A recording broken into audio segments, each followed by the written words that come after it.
Hello viewers, এই গল্পের বাকি অংশের সাথে অল পার্ট আপলোড করে দিলাম। যারা আগের সিজনগুলো দেখেছেন তারা একটু স্কিপ করে যাবেন প্লিজ। আর যারা নতুন তাদেরকে পুরো গল্প দেখার জন্য অনুরোধ রইল। ধন্যবাদ সবাইকে।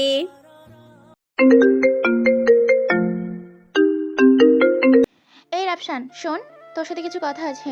প্রথমত সবাইকে বলছি এখানে প্রচলনের পার্টটা আমি করছি। ভাইয়ার একটু বেশি প্রেশার পড়ে যায় বলে কথকের ভয়েসটা আমি করছি।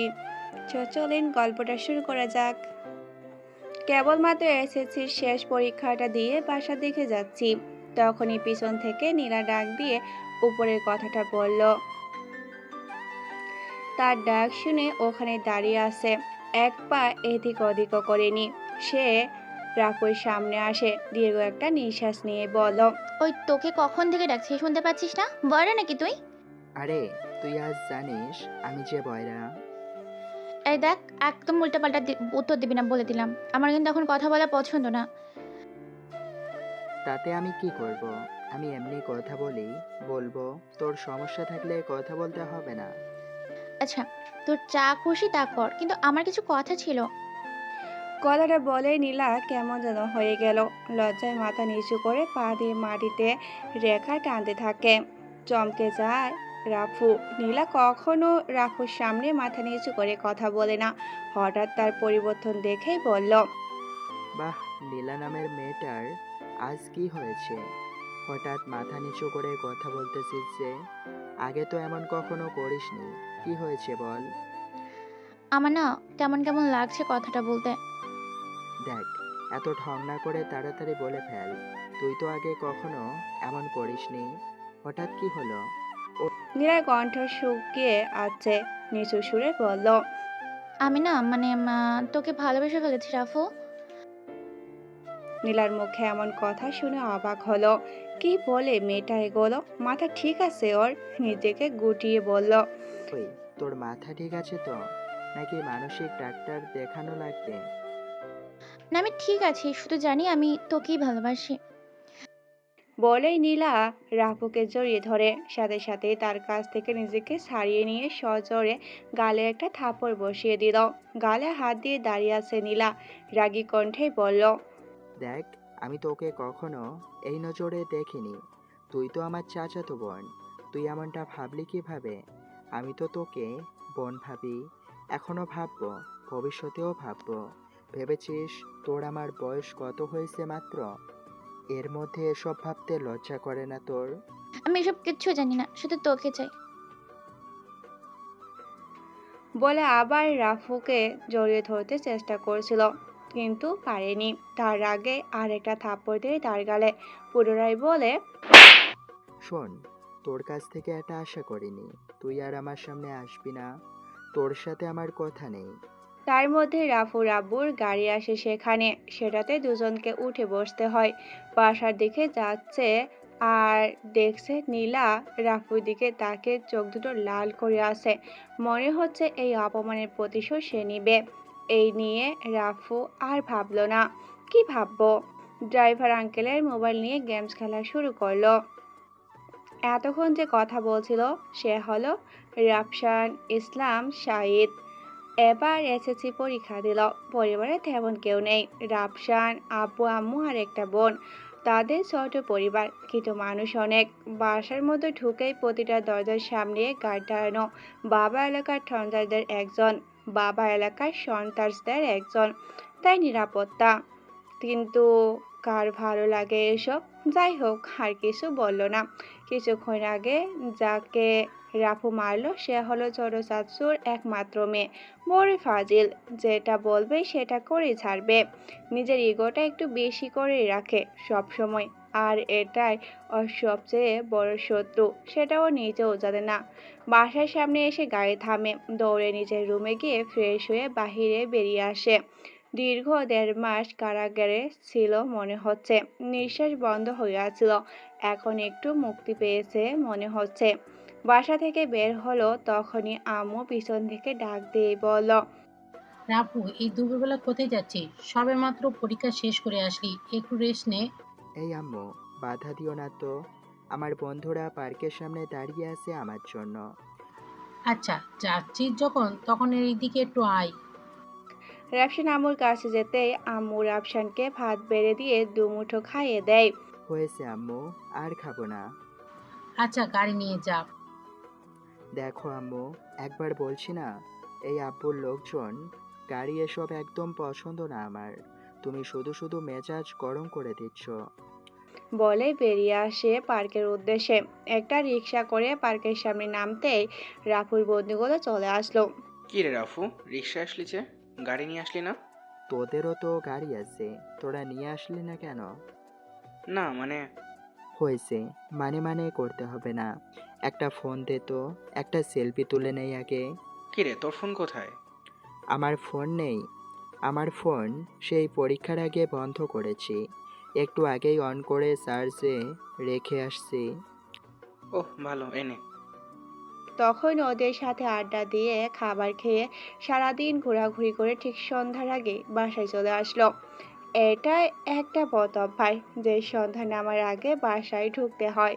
সন্ধ্যার পর বাসার বাইরে থাকতে পারে না। বাসায় ঢুকতে না ঢুকতেই আব্বু রাফুকে তার হাতে থাকা চামড়ার বেল দিয়ে পিটাতে শুরু করলো। আও! হঠাৎ চিৎকার করে উঠি ব্যথায়। উফ! আব্বু, আমাকে মারতেছো কেন? নিজেকে রক্ষা করার বৃথা চেষ্টা করে আর কথাটা বলছে। পাশেই দেখে নীলা ঠোঁট কামড়ে দিয়ে তাকে ইশারা করে বোঝাচ্ছে, তাকে খবর করিয়ে নিচ্ছে সে। বুঝেছে নিশ্চয়ই কিছু উল্টাপাল্টা মিথ্যা বলেছে তার আব্বুর কাছে। আম্মু আর ছোট বোনটা পাশেই দাঁড়িয়ে আছে, কেউ কিছু করতেই পারবে না, কারণ তার আব্বুর সামনে কেউ কিছুই বলতে পারে না। তুই আমার ছেলে হয়ে এমন কাজ কিভাবে করতে পারলি? নীলা তোর বোন হয়, তুই শেষে কিনা ওর উপরই ঝাঁপিয়ে পড়লি। ছি ছি, তোকে ছেলে হিসেবে পরিচয় দিতেও লজ্জা করছে। আমি তো কিছুই বুঝতেছি না। আউস! তখনও আব্বু তাকে ছাড়ছে না, অনেক মারছে। প্রায় 15 মিনিট পিটিয়ে তার পুরো শরীর লাল করে ফেলেছে। পিটানো থামিয়ে কড়া গলায় বলল, দূর হ আমার চোখের সামনে থেকে, আর কখনো যেন তোর এই পাপী মুখ আমি দেখতে না পাই। চোখের সামনে আসবি না তুই। তখন বুঝতে পারে নীলা তার আব্বুর কাছে খারাপ কিছু ইঙ্গিত দিয়েছে, তাই তার আব্বু কিছু ভাবতে পারেনি। কিন্তু আব্বুর কথাগুলো তারই হতে লাগে। যথেষ্ট বড় হয়েছে, এসএসসি পরীক্ষা শেষ করেছে। তার সময়টা এমন যে কারো কথা অল্পতেই গায়ে লেগে যায়। তখন প্রতিবাদ করতে পারেনি নীলার মিথ্যা কথার, কারণ তার কাছে প্রমাণ ছিল না। এখন ও যেটা বলবে সেটাই সত্যি ওর আব্বুর কাছে। তখনই নিজের রুমে গিয়ে ব্যাগে নিজের কিছু জামা কাপড় আর মোবাইল চার্জার নিয়ে গুছিয়ে বাইরে বেরিয়ে যাওয়ার আগেই বলে, আব্বু, আমি চলে যাচ্ছি। তুমি যে তোমার ভাইয়ের মেয়ের কথা শুনেই আমাকে মারলে, আমার একটা কথা শোনারও দরকার পড়েনি তোমার কাছে। আজ বুঝেছি, আমার চাইতে তোমার ভাইয়ের মেয়েই বড় হয়ে গেছে। থাকবো না তোমাদের সাথে। যেই বাসায় আমাকে আজ পর্যন্ত কেউ বুঝতে পারেনি, সেখানে থেকে লাভ নেই। একদিন ঠিক বুঝতে পারবে, আমার কোনো অপরাধ ছিল না। তখন শত খুঁজেও আমাকে পাবে না। বলে বাহিরে যাচ্ছে। আব্বু আম্মু খুব চেষ্টা করছিল তাকে আটকে রাখার জন্য, কিন্তু পারেনি। বাহির হওয়ার আগে নীলাকে শরীরের যত শক্তি আছে তা দিয়ে একটা থাপ্পড় দিল। বাসা থেকে বেরিয়ে নিমিষে হারিয়ে গেছে, কেউ খুঁজে পাচ্ছে না। রাফু কামলাপুর রেল স্টেশনে দাঁড়িয়ে এক অজানা গন্তব্যের খোঁজে, যেখানে শুরুটা তাকেই করতে হবে। কামলাপুর রেল স্টেশনে দাঁড়িয়ে এক অজানা গন্তব্য খুঁজছে রাফু। তার জীবন তাকে গড়ে তুলতে হবে আজ থেকে। তাকে যে কোনো বাধার সংগ্রামের মুখোমুখি হতে হয়, তাতেও সে প্রস্তুত। একটি বেঞ্চে বসে ছিল আনমনা হয়ে। একবার ফিরে যেতে ইচ্ছে হচ্ছে, পুনরায় যে চেপে বসে। কিছুক্ষণ পর একটি ছোট্ট 9-10 বছরের ছেলে তার কাছে আসে, ক্ষুধার্ত চোখ মুখ নিয়েই বলল, ভাইয়া, ভাইয়া, 5টা টাকা দেন না, একদিন ধরে কিছু খাই না, দেন না ভাইয়া। ছেলেটাকে দেখে মায়া হলো, তাকে নিয়ে পাশের একটি দোকানে এসে কলা রুটি কিনে দিল। যখন টাকা পরিশোধ করে বাকি টাকাগুলো পকেটে রাখতে যাবে, তখনই ওই ছেলেটায় তার টাকাগুলো ছো মেরে নিয়ে দৌড় দিল। মুহূর্তের মধ্যে বাতাসের সাথে মিশে গেছে সে। সে হতবাক, নিজের মনে মনেই বিড়বিড় করতে করতে বলল, যা, এইমাত্র যে ছেলেটা কিছু খাবার জন্য ছটফট করছিল পরক্ষণেই এমন কাণ্ড করলো। দুনিয়া সত্যি অদ্ভুত। কি করবে এখন? দিশেহারা সে ব্যাগের পকেট থেকে 100 টাকা আর চট্টগ্রামের টিকিটটা পায়। মানুষ এমন হয় কি বোধহয় উপকার করার জন্য যে হাত দিয়েছে সে হাতেই বাস ধরিয়ে দিয়ে চলে গেল। সেদিন একটা জিনিস শিখেছে, কাউকে বেশি সাহায্য করতে নেই, অতিরিক্ত বিশ্বাস করতে নেই, তাহলে শুধু বাস ছাড়া আর কিছুই পাওয়া যাবে না। সে তো শুধু ছেলেটাকে সাহায্য করতে চেয়েছিল। তার কাছে কোনো টাকা নেই, বাসায় ফিরে যাব ভাবছে। ব্যাগটা নিয়ে বাসার দিকে রওনা হচ্ছিল, তখনই ব্যাগটা বেঞ্চের সাথে আটকে যায়। সেখানে আটকানোর কথা না এই ব্যাগটা। তাকে হয়তো এই শহরও দূরে ঠেলে দিচ্ছে, তাই চলে যাচ্ছে শহর ছেড়ে। ট্রেনে উঠে মোবাইলটা বের করে দেখে তার বন্ধু আম্মু অনেকবার ফোন করেছে, অনেক অনেক মেসেজ, কিন্তু সেগুলো দেখে আর মায়ে জড়াতে চায় না। যেদিন তার আব্বুর ফুল ভাঙবে সেদিন আসবে, সেদিন তাদের সামনে নিজেকে প্রতিষ্ঠিত করেই আসবে। মোবাইল থেকে সিমটা খুলে তা দিয়ে গেমস খেলে সময় কাটাচ্ছে। চট্টগ্রামে মধ্যরাতে পৌঁছে যায়। এখন কোথায় যাবে কোনো ঠিকানা খুঁজে পাচ্ছে না। এমন পরিস্থিতিতে পড়তে হবে আগে ভাবিনি। এই শহর চেনা নেই তার, এই প্রথম চট্টগ্রামে আসা। প্রায় 2 ঘন্টা এদিক ওদিক ঘুরে বেড়ানোর পর কিছু না পেয়ে একটা বেঞ্চের উপর ব্যাগটা রেখে তার উপর মাথা রেখে শুয়ে পড়ে। কিন্তু ঘুম তো আর আসবে না। একটু পর পর ট্রেনের শব্দে ঘুম ভেঙে যায়। কোনো রকম রাতটা কেটে গেল রেস্টুরেন্টে। সেখান থেকে বেরিয়ে যেদিক দু চোখ যায় সেদিকেই যাচ্ছে। হঠাৎ এত এত মানুষের মধ্যে একটু ভয় করছিল না তার। তাই ভাবলো ভয়টাকে যদি জয় করতে পারে তাহলে সাফল্য হতে পারবে জীবন যুদ্ধে। প্রায় 9টা বাজে তখন। কিছু খুঁজতে পাচ্ছিল না, ক্ষুধাও লাগছে খুব। একজনের কাছে জায়গাটির নাম জিজ্ঞাসা করে। সে বলল নিউ মার্কেট। নাম শুনছিল, কোথাও যেন মনে নেই। একটা হোটেলে ঢুকে ভালো ভালো খাবার অর্ডার করলো। সব সময় এগুলো খেয়েই বড় হয়েছে। যখন তখন ক্ষুধার জন্য পকেটে যে ফাঁকা তার কথা মনেই ছিল না।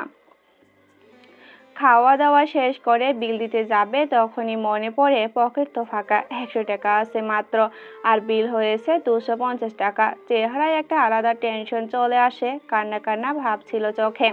তখন ম্যানেজার তাকে দেখে কিছু বুঝতে পারে, কাছে ডেকে জিজ্ঞাসা করে। কি হয়েছে? তখন সবকিছু খুলে বলে তাকে। বাসা থেকে চলে আসার ঘটনা, রেস্টুরেন্টে ছিনতাই, চট্টগ্রামে তার থাকার কিছুই নেই। তখন ম্যানেজার সাহেব একটা কথা বলল। কাজ করবি আমার এখানে? তার কথায় রাফু যেন রাজ্য খুঁজে পেল। এতটা তাড়াতাড়ি কিছু একটা ব্যবস্থা হয়ে যাবে কল্পনাতেও ভাবেনি। তড়িঘড়ি করে বলল। হ্যাঁ, করব। তাহলে শোন, দুবেলা খাবার, থাকার ব্যবস্থা আছে, হোটেলের ছাদে ছোট একটা রুম, আর মাসিক 6,000 টাকা। রাজি আছিস? রাফুর চোখ ছলছল করছে। তাকে কি বলবো তখন খুঁজে পাচ্ছিল না। কাজের জন্য হ্যাঁ বলে দেয় কিছু না ভেবেই। আচ্ছা শোন, এখানে 2টা শিফটে ভাগ করে কাজ করতে হয়, সকাল বিকাল, বিকালে রাত 12টা। এখন কোন সময় কাজ করবি তুই? রাফসান তখন মনে মনে ঠিক করলো সারাদিন কাজ করে রাতে শান্তিতে ঘুমানো যাবে, তাই দিনে কাজ করার সিদ্ধান্ত নেই। সেদিন থেকেই কাজে লেগে যায়।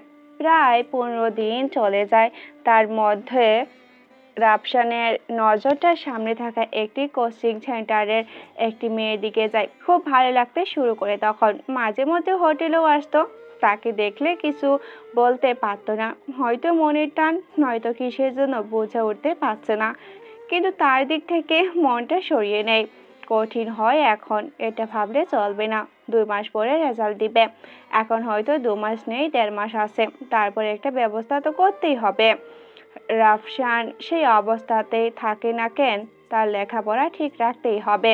দেখতে দেখতে 2টা মাস কেটে যায়। রেজাল্ট বের হয়। রাফুর স্কুলের সবচাইতে বেশি নাম্বারের অধিকারী হয়েছে রাফু। যখন এটা জেনেছিল তখনই ঢাকার উদ্দেশ্যে রওনা হয়। ঢাকা পৌঁছে চুপি চুপি বাসার ভিতরে ঢুকে যায়। রাফুদের বাসার সব গোপন রাস্তা তার জানা, কিন্তু ভিতরে ঢুকে আড়াল থেকে আব্বু আর নীলার কথা শুনতে পায়। নীলা বলে। চাচু, রাফসান তো ভালো রেজাল্ট করেছে, এবার স্কুলের সবচেয়ে বেশি নাম্বারও পেয়েছে।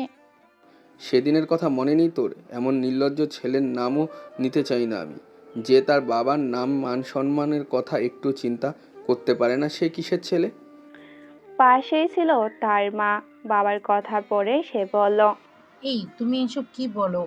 নীলার কথা বিশ্বাস করে আমার এই ছেলেটাকে বাসা থেকে বের করে দিয়েছিলে। নীলা যে সত্যি বলছে সেটার কি প্রমাণ? আমি কিছু শুনতে চাই না তোর কাছ থেকে। সে তো এমনি নষ্ট হয়ে গেছে, খারাপ হয়ে যাচ্ছে বাবার টাকা উড়িয়ে। তোমার টাকা রাফসান নষ্ট করেছে? আমি তো আজ পর্যন্ত দেখিনি।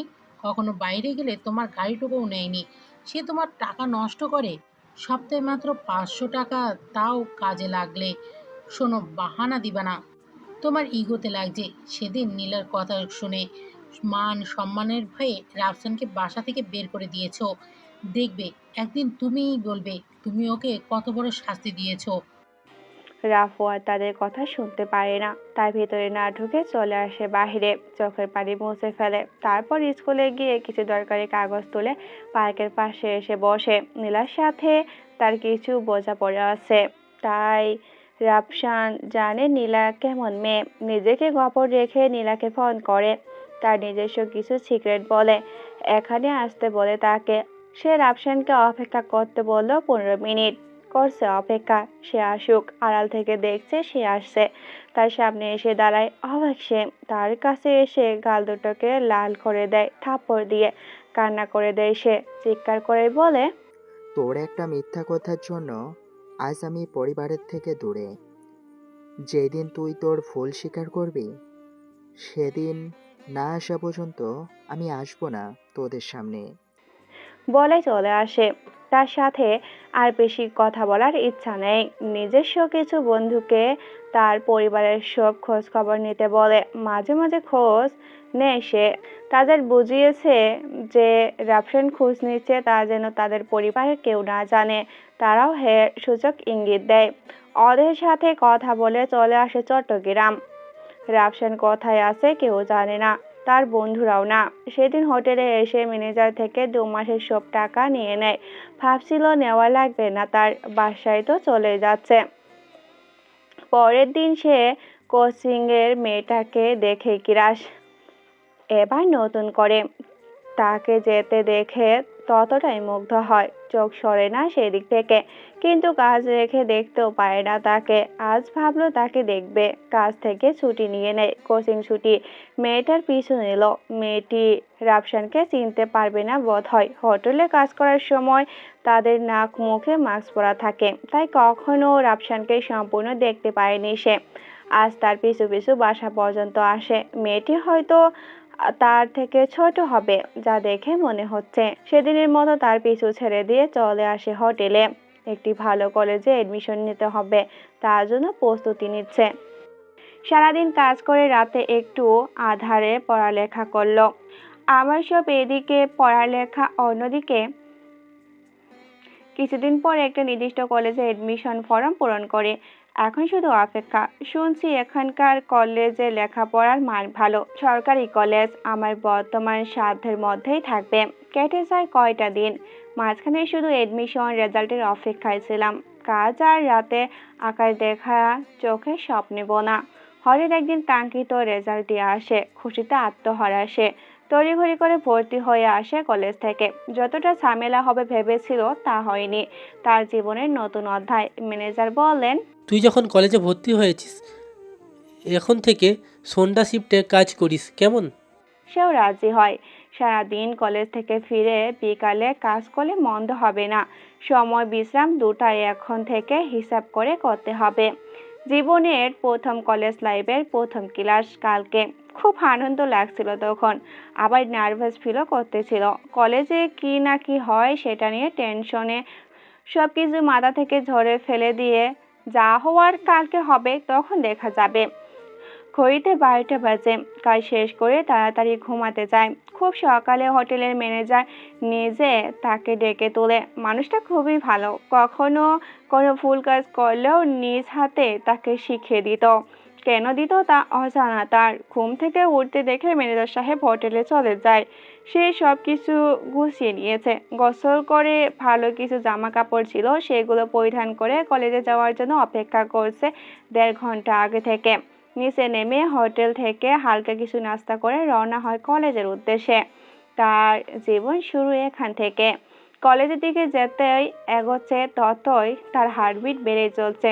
45 মিনিটের পথ 1 ঘন্টা লেগে যায় পৌঁছাতে কলেজে। একটু আগে রওনা হয়ে ভালোই করছিল। কলেজের গেটের সামনে দাঁড়িয়ে মাটি হাতে সালাম করে নিল। মনে মনে বলল, আল্লাহ, আমার পড়ালেখা যেন ভালো মতো হয়, কোনো ঝামেলায় যেন না জড়াই। বলেই কলেজ গেট দিয়ে প্রবেশ করব, তখনই কোনো এক দ্রুতগামী ট্রাক, না ভুল হয়েছে, দ্রুত হেঁটে যাওয়া একটি মেয়ের সাথে ধাক্কা খেয়ে পড়ে যায়। আউস, এটা মেয়ে নাকি রেলগাড়ি? কথাটি মনে মনে বলে যখন উঠব তখনই মেয়েটির দিকে চোখ যায়। আমার চোখ কপালে উঠে যায়। সে কি স্বপ্ন দেখছে না তো? এটা স্বপ্নই মনে হয়। না, এটা স্বপ্ন না, এটা তো সেই মেয়ে যাকে কোচিং থেকে ফলো করতো। আজ তাকে হলুদ পরীর মতো লাগছে। ইস, আজ আবার ক্রাশে পরিণত হলো সে। এদিক সেদিক তাকিয়ে মেয়েটি বলল, সরি ভাইয়া, আমি দেখতে পারিনি আপনাকে। সে তো তার দিকে হা করে এক নজরে তাকিয়ে আছে। চারিদিকের হুঁশ জ্ঞান নেই তার। বাংলা সিনেমার মতো তার মনের মধ্যে গান বাজা শুরু করেছে। পড়ে না চোখের পলক, কি তোমার রূপের ঝলক, দোহাই লাগে মুখটি তোমার, একটু আঁচলে ঢাকো। সামনে আর এগোতে পারলো না গানটা। তার মধ্যেই আমি আবার স্বাভাবিক হয়ে দেখি মেয়েটা সামনে নেই। তাড়াতাড়ি উঠে পড়লাম, বিড়বিড় করে বললাম, এই যা, গানের চক্করে তো মেয়েটার নামই জানা হলো না। আর কোন ইয়ারে পড়ে তাও না। যদি সিনিয়র হয় তাহলে তো ডাবল ক্রাশ, ডাবল বাসে পরিণত হবে। না, এমন সুন্দরীর জন্য ডাবল বাস খাওয়াতে ভালো হবে। মাথাটা চুলকাতে চুলকাতে নিজের ক্লাসরুমে চলে আসি। ক্লাসরুমটা আগেই চিনে গিয়েছি ভর্তি হওয়ার সময়, তাই প্রবলেম হয়নি। নতুন নতুন সব মানুষদের ভিড়। ক্লাসের সবাই সবার সাথে পরিচয় হচ্ছে, বিশেষ করে ছেলেরা মেয়েদের সাথেই পরিচয় হচ্ছে। ইস, এগুলো দেখলে কেমন যেন লাগে। মনে মনে বলে, ওরা তো ওরা মেয়েদের সাথে কথা বলে পরিচয় হয়, আমি কেন পারি না? সে চুপচাপ একটা টেবিলে বসে পড়ে। ঠিক তার 5 মিনিট পরে ক্লাসে স্যার আসে। সবাই নিজ নিজ সিটে বসে। স্যার রুমে ঢুকতেই স্যারকে স্বাগতম জানানোর জন্য দাঁড়িয়ে যায় সবাই। স্যার বসতে বলা সবাই বসে পড়ে। প্রথম ক্লাস, তাই স্যার সবার সাথে পরিচিত হবে। কোনো ক্লাস হবে না আজ। একে একে অনেকের পরিচয় নেওয়া শেষ। হঠাৎ চমকে উঠে সে। ক্লাসরুমের বাহিরে যেই মেয়েটা এসে দাঁড়িয়েছে, অবাক চোখে দাঁড়িয়ে আছে তার দিকে। সে স্যারের অনুমতি নিয়ে ক্লাসে ঢুকবে। মনে মনে আনন্দিত হতে থাকে সে। তার মানে তারা দুজন বেসমেট। স্যার পুনরায় পরিচয় দিতে শুরু করে। এক সময় ওই মেয়েটার পরিচয় দেওয়ার সময় এসেছে। দাঁড়িয়ে সে অনর্গল কণ্ঠে বলতে লাগলো, আমি মেঘলা রহমান, মিম, জেলা স্কুল থেকে এসেছি।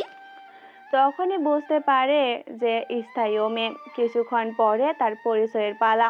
আমি রাফসান ইসলাম সাইদুল, ঢাকার একটি ছোট্ট স্কুল থেকে আপনাদের সাথে এসে মিশেছি। জানি না এ সময়টা কতটা দূর পর্যন্ত যাবে, তবুও সকলের সহযোগিতা কামনা করছি বলেই বসে যাই। স্যার তার পরিচয় পর্ব চালিয়ে যান। এই সময়টুকু রাফসান মিমের দিকে তাকিয়ে থাকে। স্যার চলে যাওয়ার পর রাফসান দুই পাশে দুজনের সাথে পরিচয় হয়েছে। একজন হলো শিমুল, অন্যজন হলো আব্দুল্লাহ। প্রথম দিন কলেজে এসে এই দুজনের সাথেই পরিচিত হয়। আরো কিছুটা সময় ক্লাসের বিভিন্ন স্যার এসে বক্তব্য দেয়, আবার চলেও যায়। কিন্তু তার চোখ দুটো তো মিমের দিকেই আটকে আছে। ক্লাস শেষ করে সবাই যে যার মতো করে চলে যাচ্ছে। রাফসানও চলে যাওয়ার জন্য কলেজ ভবন থেকে বাহির হয়ে মাঠের পাশ দিয়ে যাচ্ছে। তখনই কিছু সিনিয়র ভাই তাকে ডাক দিল। এই ছেলে, এই এই জি ভাইয়া, আমাকে ডাকছেন?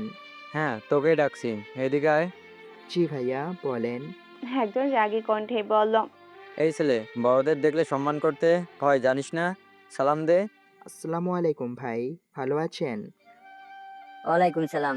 সালামের উত্তর দেয় একজন, অন্য একজন বলে, ভুল তো করে ফেলেছিস প্রথম দিনেই। এখন এখানে কান ধরে দাঁড়িয়ে থাকবে 2 মিনিট, তারপর যেতে পারবে। কি করবে তখন ভেবে পাচ্ছিল না। তবু তারা ছজন পারলে গ্যাঞ্জাম করতে পারতো, কিন্তু এখনই গ্যাঞ্জাম করলে কেমন দেখায়। আজ তো প্রথম দিন, আর এইসব ঝামেলায় নিজেকে জড়াতে চায় না। তাই ঠিক 2 মিনিট ওখানে কান ধরে দাঁড়িয়ে থাকে, চলে আসে। নতুন লক্ষ্যে চলার প্রথম দিন, আজ কেমন যেন শরীরের ভিতরে আলাদা একটা ফিলিংস কাজ করতেছিল। রাতে কাজ শেষ করে ঘুমিয়ে যায়, হঠাৎ মিন ঝড়ে স্বপ্ন আসে। ঘুম ভেঙে যায় তার, অন্ধকারে বিড়বিড় করতে থাকে, এতটা পাগল হয়ে গেছি ওর জন্য।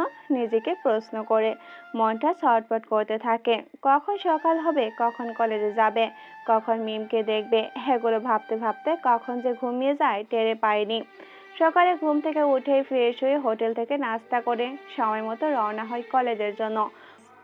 হঠাৎ দেখে মিম যাচ্ছে রিকশায় করে। সামনেই একটা ছেলে মিমের রিকশা থামিয়ে তাকে বিরক্ত করছে। মিম অসহায়, প্রায় কিছু বলতেও পারছে না। তার মস্তিষ্কে তখন আগুন জ্বলছে। কিছু সময় পরে মিমকে যেতে দেয় ছেলেটি। রিকশা চলল। একটু আড়াল হতেই টং দোকানের শুকনো বাঁশের লাঠিটা নিয়ে ছেলেটার সামনে এসে দাঁড়ায়। এটাকে ডিস্টার্ব করলি কেন? ছেলেটা রাফসানের সিনিয়র হবে। সে প্রথমেই রাফসানের দিকে তাকায়, এদিক ওদিক তাকিয়ে বলল, মেয়েটা তোর কি হয়? তোকে কৈফিয়ত দিব নাকি? না দিলে আমিও ডিস্টার্ব করব, তুই কি করবি?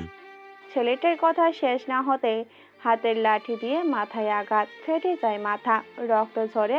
সে চেপে ধরে মাথাটা, শার্টের কলার ধরে হাঁচকা টান দিয়ে তাকে রাস্তার পাশে নিয়ে যাচ্ছে। তারপর ইচ্ছা মতো হাত পায়ে আঘাত করে। ছেলেটা প্রায় আধমরা। রাফসানও ক্লান্ত, তাকে ছেড়ে দিয়ে বলল, ফের যদি তোকে ডিস্টার্ব করছিস তো মরছিস, মাথায় রাখবি। কথাটা বলে চলে আসলো সেখান থেকে। নিজেকে গুছিয়ে কলেজে আসলো। গেট দিয়ে ঢুকতে গতকালের সেই বড় ভাইগুলো আজ আবারও ডাকছে। ধুর, ভাল লাগে না। বড় ভাই এবং কলেজে দেখে কিছু বলতেও পারছে না তাদের। জি ভাইয়ারা, আসসালামু আলাইকুম। ওয়ালাইকুম সালাম। বাহ, একদিনেই শিখে ফেলেছিস দেখি। ভাইয়া, আমার ক্লাস শুরু হয়ে যাবে, একটু পরেই আমি যেতে পারি? আরে এত ব্যস্ত কেন? অপেক্ষা কর একটু। পাশ থেকে একজন একটি দিশলাইয়ের কাঠি দেয় রাফসানের হাতে। রাফসান বলল, ভাইয়া, এটা দিয়ে কি করব? এই যে সামনে যে ব্রেসটা আছে সেটা একবারে মেপে বল কত কাঠি। তারা সবাই হাসছে দেখে রাফসানের মাথা গরম হয়ে যাচ্ছে। কিছু বলল না, এখন সময় হলেই বলবে। প্রায় 15 মিনিট ধরে মেপে তারপর ক্লাসে চলে আসে। একটু লেট হয়, 10 মিনিট ক্লাসে ঢোকার অনুমতি চেয়ে ঢুকে পড়ল। সবাই মনে হয় এলিয়েন দেখছে, সেভাবেই তাকিয়ে আছে তার দিকে। কিছু ভাবতে পারছে না এখন। ক্লাস শেষ হলে শিমুলে সেই বলল, কিরে, তোর মাথায় দিয়ে কি ঝড় গেল নাকি? মানে কি ঝড় যাবে? তখন শিমুলার মোবাইলের ক্যামেরা অন করে রাফসানের দিকে তাক করায়। এ কি, এটা যে রাফসান, তা মনেই হচ্ছে না। বড় বড় চুলগুলো এলোমেলো হয়ে আছে, নিজেকে চেনাই যাচ্ছে না। এখন বুঝছে, এই জন্যই মনে হয় সবাই তার দিকে হা করে তাকিয়েছিল। আসলে তখন ওই ছেলেটাকে মারার পর নিজের চুলগুলো ঠিক করতেই মনে নেই। যাই হোক, হাত দিয়ে চুলগুলো ঠিক করে নেই। শিমুল, চল একটু বাইরে যাই, এখানে কেমন দম বন্ধ হয়ে আসছে। আচ্ছা চল। দুজনে ক্লাসরুম থেকে বাইরে চলে আসে মাঠের দিকে।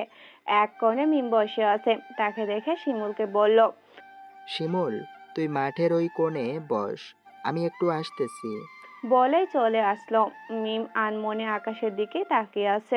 পিছন থেকে তার কাছে এসে বলল, এই মিম, এই শোনো না, প্রতিদিন ভালোবাসার নতুন নতুন গল্প পেতে ও শুনতে চাইলে আমাদের আলোর ডায়েরি চ্যানেলটি সাবস্ক্রাইব করে পাশে থাকা বেল আইকনটি বাজিয়ে দিও, কেমন? পিছনে এসে দাঁড়িয়ে মিমকে ডাক দেই। মিম। পিছনে ফিরে তাকায় সে। রাফসানকে দেখে বলল, জি বলুন। হানমনে একা একা কি করো এখানে? কৈফিয়ত দিতে হবে আপনাকে। তা নয়, তোমার বান্ধবীদের দেখছি না যে। ওরা ঘুরতে গেছে, আমার আবার এসব ভালো লাগে না, তাই একা একা বসে থাকি। একা একা বসে থাকতে ভালো লাগে নাকি কারো? আমি একা একা বসে থাকতে পছন্দ করি, তাই এনজয় করি সময়টাকে। তুমি সবার সাথে সময়টাকে এনজয় করার ফিলিংসটা বুঝলে না। বুঝ- বুঝলে নয়, বুঝলে এমন করে বসে থাকতে না। হ্যাঁ, হয়তো বা। তার কথা শেষে চুপ হয়ে যায় রিয়াপশান। মনের মধ্যে একটা কথাই ঘুরপাক খাচ্ছে, বলবো কি বলবো না সেটাই ভেবে পাচ্ছে না। কিছুক্ষণ সেখানে চুপচাপ আছে। রিয়াপশানের চুপ থাকা দেখে মিম বলল, আপনি কি কিছু বলবেন আমাকে? হ্যাঁ, হ্যাঁ বলতে তো এসেছিলাম। তবে আগে একটা কথা বলো, আমরা বেস্টমেট। আপনি আপনি না করে তুমি করে বললেই পারো। আচ্ছা, তুমি করেই বলবো। এখন কি বলতে এসেছিলে, বলো। তাকে কি করে বলবো বুঝতে পারছে না। আমতা আমতা করে বলতে লাগলো, না মানে ইয়ে, তোমার না মানে ইয়ে, এর অর্থ কি বলবা আমাকে? না আসলে তা না। তাহলে কি? তুমি কি আমার বন্ধু হবে? কথাটা বলতেই বুকটা হালকা হয়ে আসলো। সরাসরি বন্ধুত্বের প্রপোজাল, সাহস জমানোটা তার পক্ষে একটু কষ্টের ছিল। ভেবেছিল মিম অন্য কিছু বলবে, কিন্তু সে চমকে দেয় রাফসানকে, বলল, হুম, হতে পারি, কিন্তু একটা শর্তে। এখানেও শর্ত? হ্যাঁ, শর্ত অনুযায়ী বন্ধু হতে চাইলে 1 প্রেস করো, না চাইলে 2। আমি নির্দ্বিধায় এক প্রেস করব। তুমি বুঝতে পেরেছো নিশ্চয়? হ্যাঁ, তাহলে শোনো, প্রথমে তোমার ওই বড় বড় চুলগুলো কেটে আসবে। দ্বিতীয়ত, দূরত্ব বজায় রাখবে।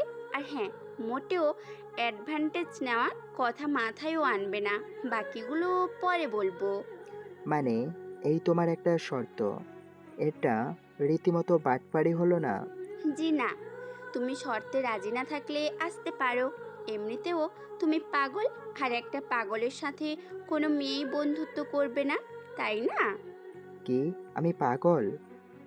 জি হ্যাঁ, তুমি এখন আস্ত একটা পাগল। বিশ্বাস না হলে আয়নায় একবার নিজের চেহারা দেখে তারপর বলো যে তুমি এখন মানুষের রূপে আছো নাকি। আর হ্যাঁ শোনো, কাল যদি চুল না কেটে আসো তাহলে বন্ধুত্ব করার আশা ছেড়ে দিতে হবে, বলে দিলাম কিন্তু। এখন চলো, ক্লাসের সময় হয়ে আসছে, ক্লাসে যাই। মিম উঠে দাঁড়ায়, ব্যাগ কাঁধে নিয়ে রওনা হয় ক্লাসের দিকে। এতক্ষণ বসে থেকে শিমুলের কথা ভুলেই ছিল। হঠাৎ মনে হতেই মিমকে বলল, এই মিয়া, তুমি ক্লাসে যাও, আমি আসতেছি একটু। আচ্ছা, তাড়াতাড়ি চলো, এসো, ক্লাস শুরু হয়ে যাবে এক্ষুনি। মিমের সামনে থেকে চলে আসে শিমুলের কাছে। ও বসে আছে ওই কোণে। সরি দোস্ত, একটু কথা বলতে শুরু করেছিলাম, কখন যে সময় চলে গেল বুঝতেই পারিনি। আরে ভাই, বন্ধুর কাছে সরি বলতে নেই। বন্ধু মানে দোস্ত। তুই 1 মিনিট দাঁড়া, আমি সারাদিন নাও আসতে পারি। ধরো, এমন হয় নাকি? হ্যাঁ, বন্ধু এমনই হয়। একজন আরেকজনের জন্য নিজেকে ত্যাগ করার নামই বন্ধু। আর কথা শেষে রাফসান কিছু বলল না। হাসাহাসি করে কিছুক্ষণ। তখনকার ক্লাসটা গ্যাপ যায় তাদের। কখন যে সময় গেল ক্লাসের কথা মনেই ছিল না। হঠাৎ ঢাকায় থাকা এক বন্ধু ফোন করে তাকে। শিমুলের থেকে একটু দূরে এসে বলল, হাই রিমন, কেমন আছিস? রিমন রাফসানের প্রশ্নের উত্তর না দিয়ে করুণ কণ্ঠেই বলল, ভাই, একটা কাজ হয়ে গেছে। বুঝতে পারিনি কিভাবে হলো। কি হয়েছে? যেই পিস্তলটা আমার নামে রেখেছিলি সেটা হারিয়ে গেছে দোস্ত। রাফসান তার কথা বিশ্বাস করেনি, পুনরায় বলল। কি হয়েছে সত্যিটা বল। কিছুক্ষণ চুপ থাকে রিমন, তারপর বলে, ভাই আমাকে ক্ষমা করিন। প্রচণ্ড টাকার দরকার ছিল। এক বড় ভাই তোর পিস্তলটা দেখে পছন্দ হয়েছে, সে এটা নিয়ে গেছে। চুপ থাকলো। তার কথা শুনে বিড়বিড় করে বলল, আচ্ছা, প্রবলেম নাই, চিন্তা করিস না, ভালো থাকিস, বাই। বলেই ফোনটা কেটে দেয়। বাবার থেকে লুকিয়ে রাখা জীবনের প্রথম পিস্তলটা আর শেষ হয়ে গেল। হয়তো পিস্তলটি চাইনি আমি মাস্তানি করি, বাবার কারবার থেকে চুরি করে রেখেছিলাম। বাবা একজন আন্ডারওয়ার্ল্ডের মাফিয়া ছিলেন, তার থেকেই রেখেছিলাম। অবশ্য তার বিষয়ে কথা না বলি। শিমুলকে বললাম, চল ক্লাসে যাই, এখানে ভালো লাগছে না। আমি আর শিমুল ক্লাসের দিকে যাচ্ছি। সামনে সিনিয়র ভাইদের দল। মিমের বান্ধবীদের ইপটিজিং করছে। কেউ কেউ আমাদের মুখে সিগারেট ধরছে, কেউ আবার হাতে চিমটি কাটছে। এসব সহ্য হচ্ছিল না আমার। শরীরের ভিতরে আগুনের লাভা দাও দাও করে ফুটছে। সামনের দিকে এগোচ্ছি আমি, কিছু একটা হবে। তখন সেখানে কলেজের প্রিন্সিপাল উপস্থিত। বড় ভাইদের দল ছিন্ন ভিন্ন হয়ে ছিন্ন ভিন্ন হয়ে ছড়িয়ে ছিটিয়ে গেছে।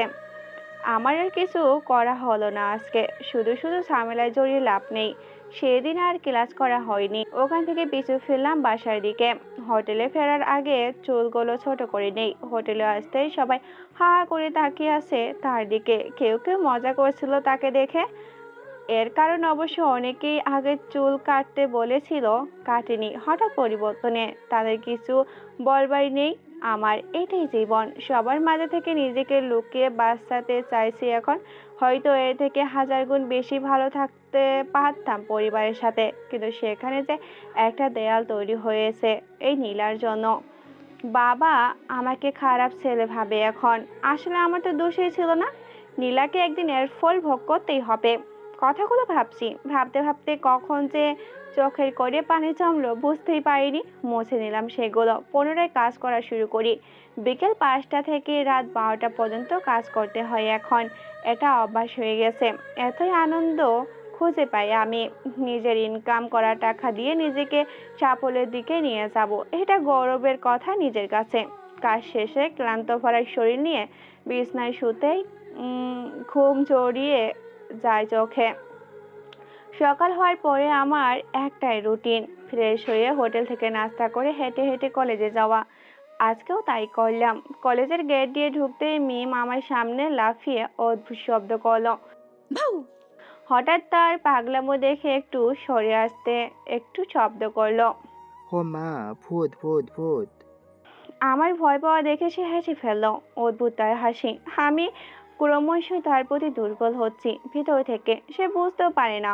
করুণ চোখে তার দিকে তাকিয়ে বললাম, এই হাসবা না একদম, এই হাসবা না একদম। আমি এমনি ভয় পাই অনেক। তুমি যে এতটা ভীতু আগে জানতাম না। এখন হাসি থামাও। এখন বলো, আমার প্রপোজালের কি ভাবলে?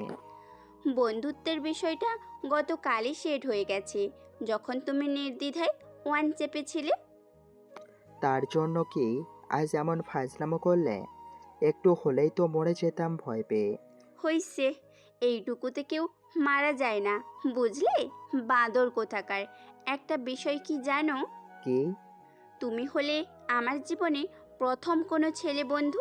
গার্লস স্কুলে পড়ালেখা করেছি, ছেলেদের ছায়াও দেখিনি সেখানে। বাসার চারিদিকে কোচিং, কোথাও ছেলেদের সাথে কথা বলার সুযোগও পাইনি। ও, ভালো তো। ভালো না ছাই? তার মানে তুমি আগেই চাইছিলে ছেলে বন্ধু হোক? না, তেমন কিছু না। আমার বান্ধবীদের থেকে তাদের ছেলে বন্ধুদের গল্প শুনতাম তো, তাই। এইসব কথা আর বাড়াতে চাইলাম না আমি। তারপর বললাম, আচ্ছা চলো কোথাও বসি। চলো। গেট থেকে সরে এসে দুজনে একটা গাছের নিচে বসে পড়ে। সুন্দর মৃদু বাতাস মিমের চুলগুলো দুলছে হালকা করে। মনে হচ্ছে যুদ্ধ শুরু হচ্ছে। উথাল পাতাল মন অনেক কিছুই চাইছে। বাহির থেকে তাকে বুঝতেই দেয়নি। একদম শান্ত হয়ে আছে তার সামনে। মিমের সাথে হেসে হেসে কথা বলছিল, তা দেখে ফেলে কলেজের বড় ভাইগুলো।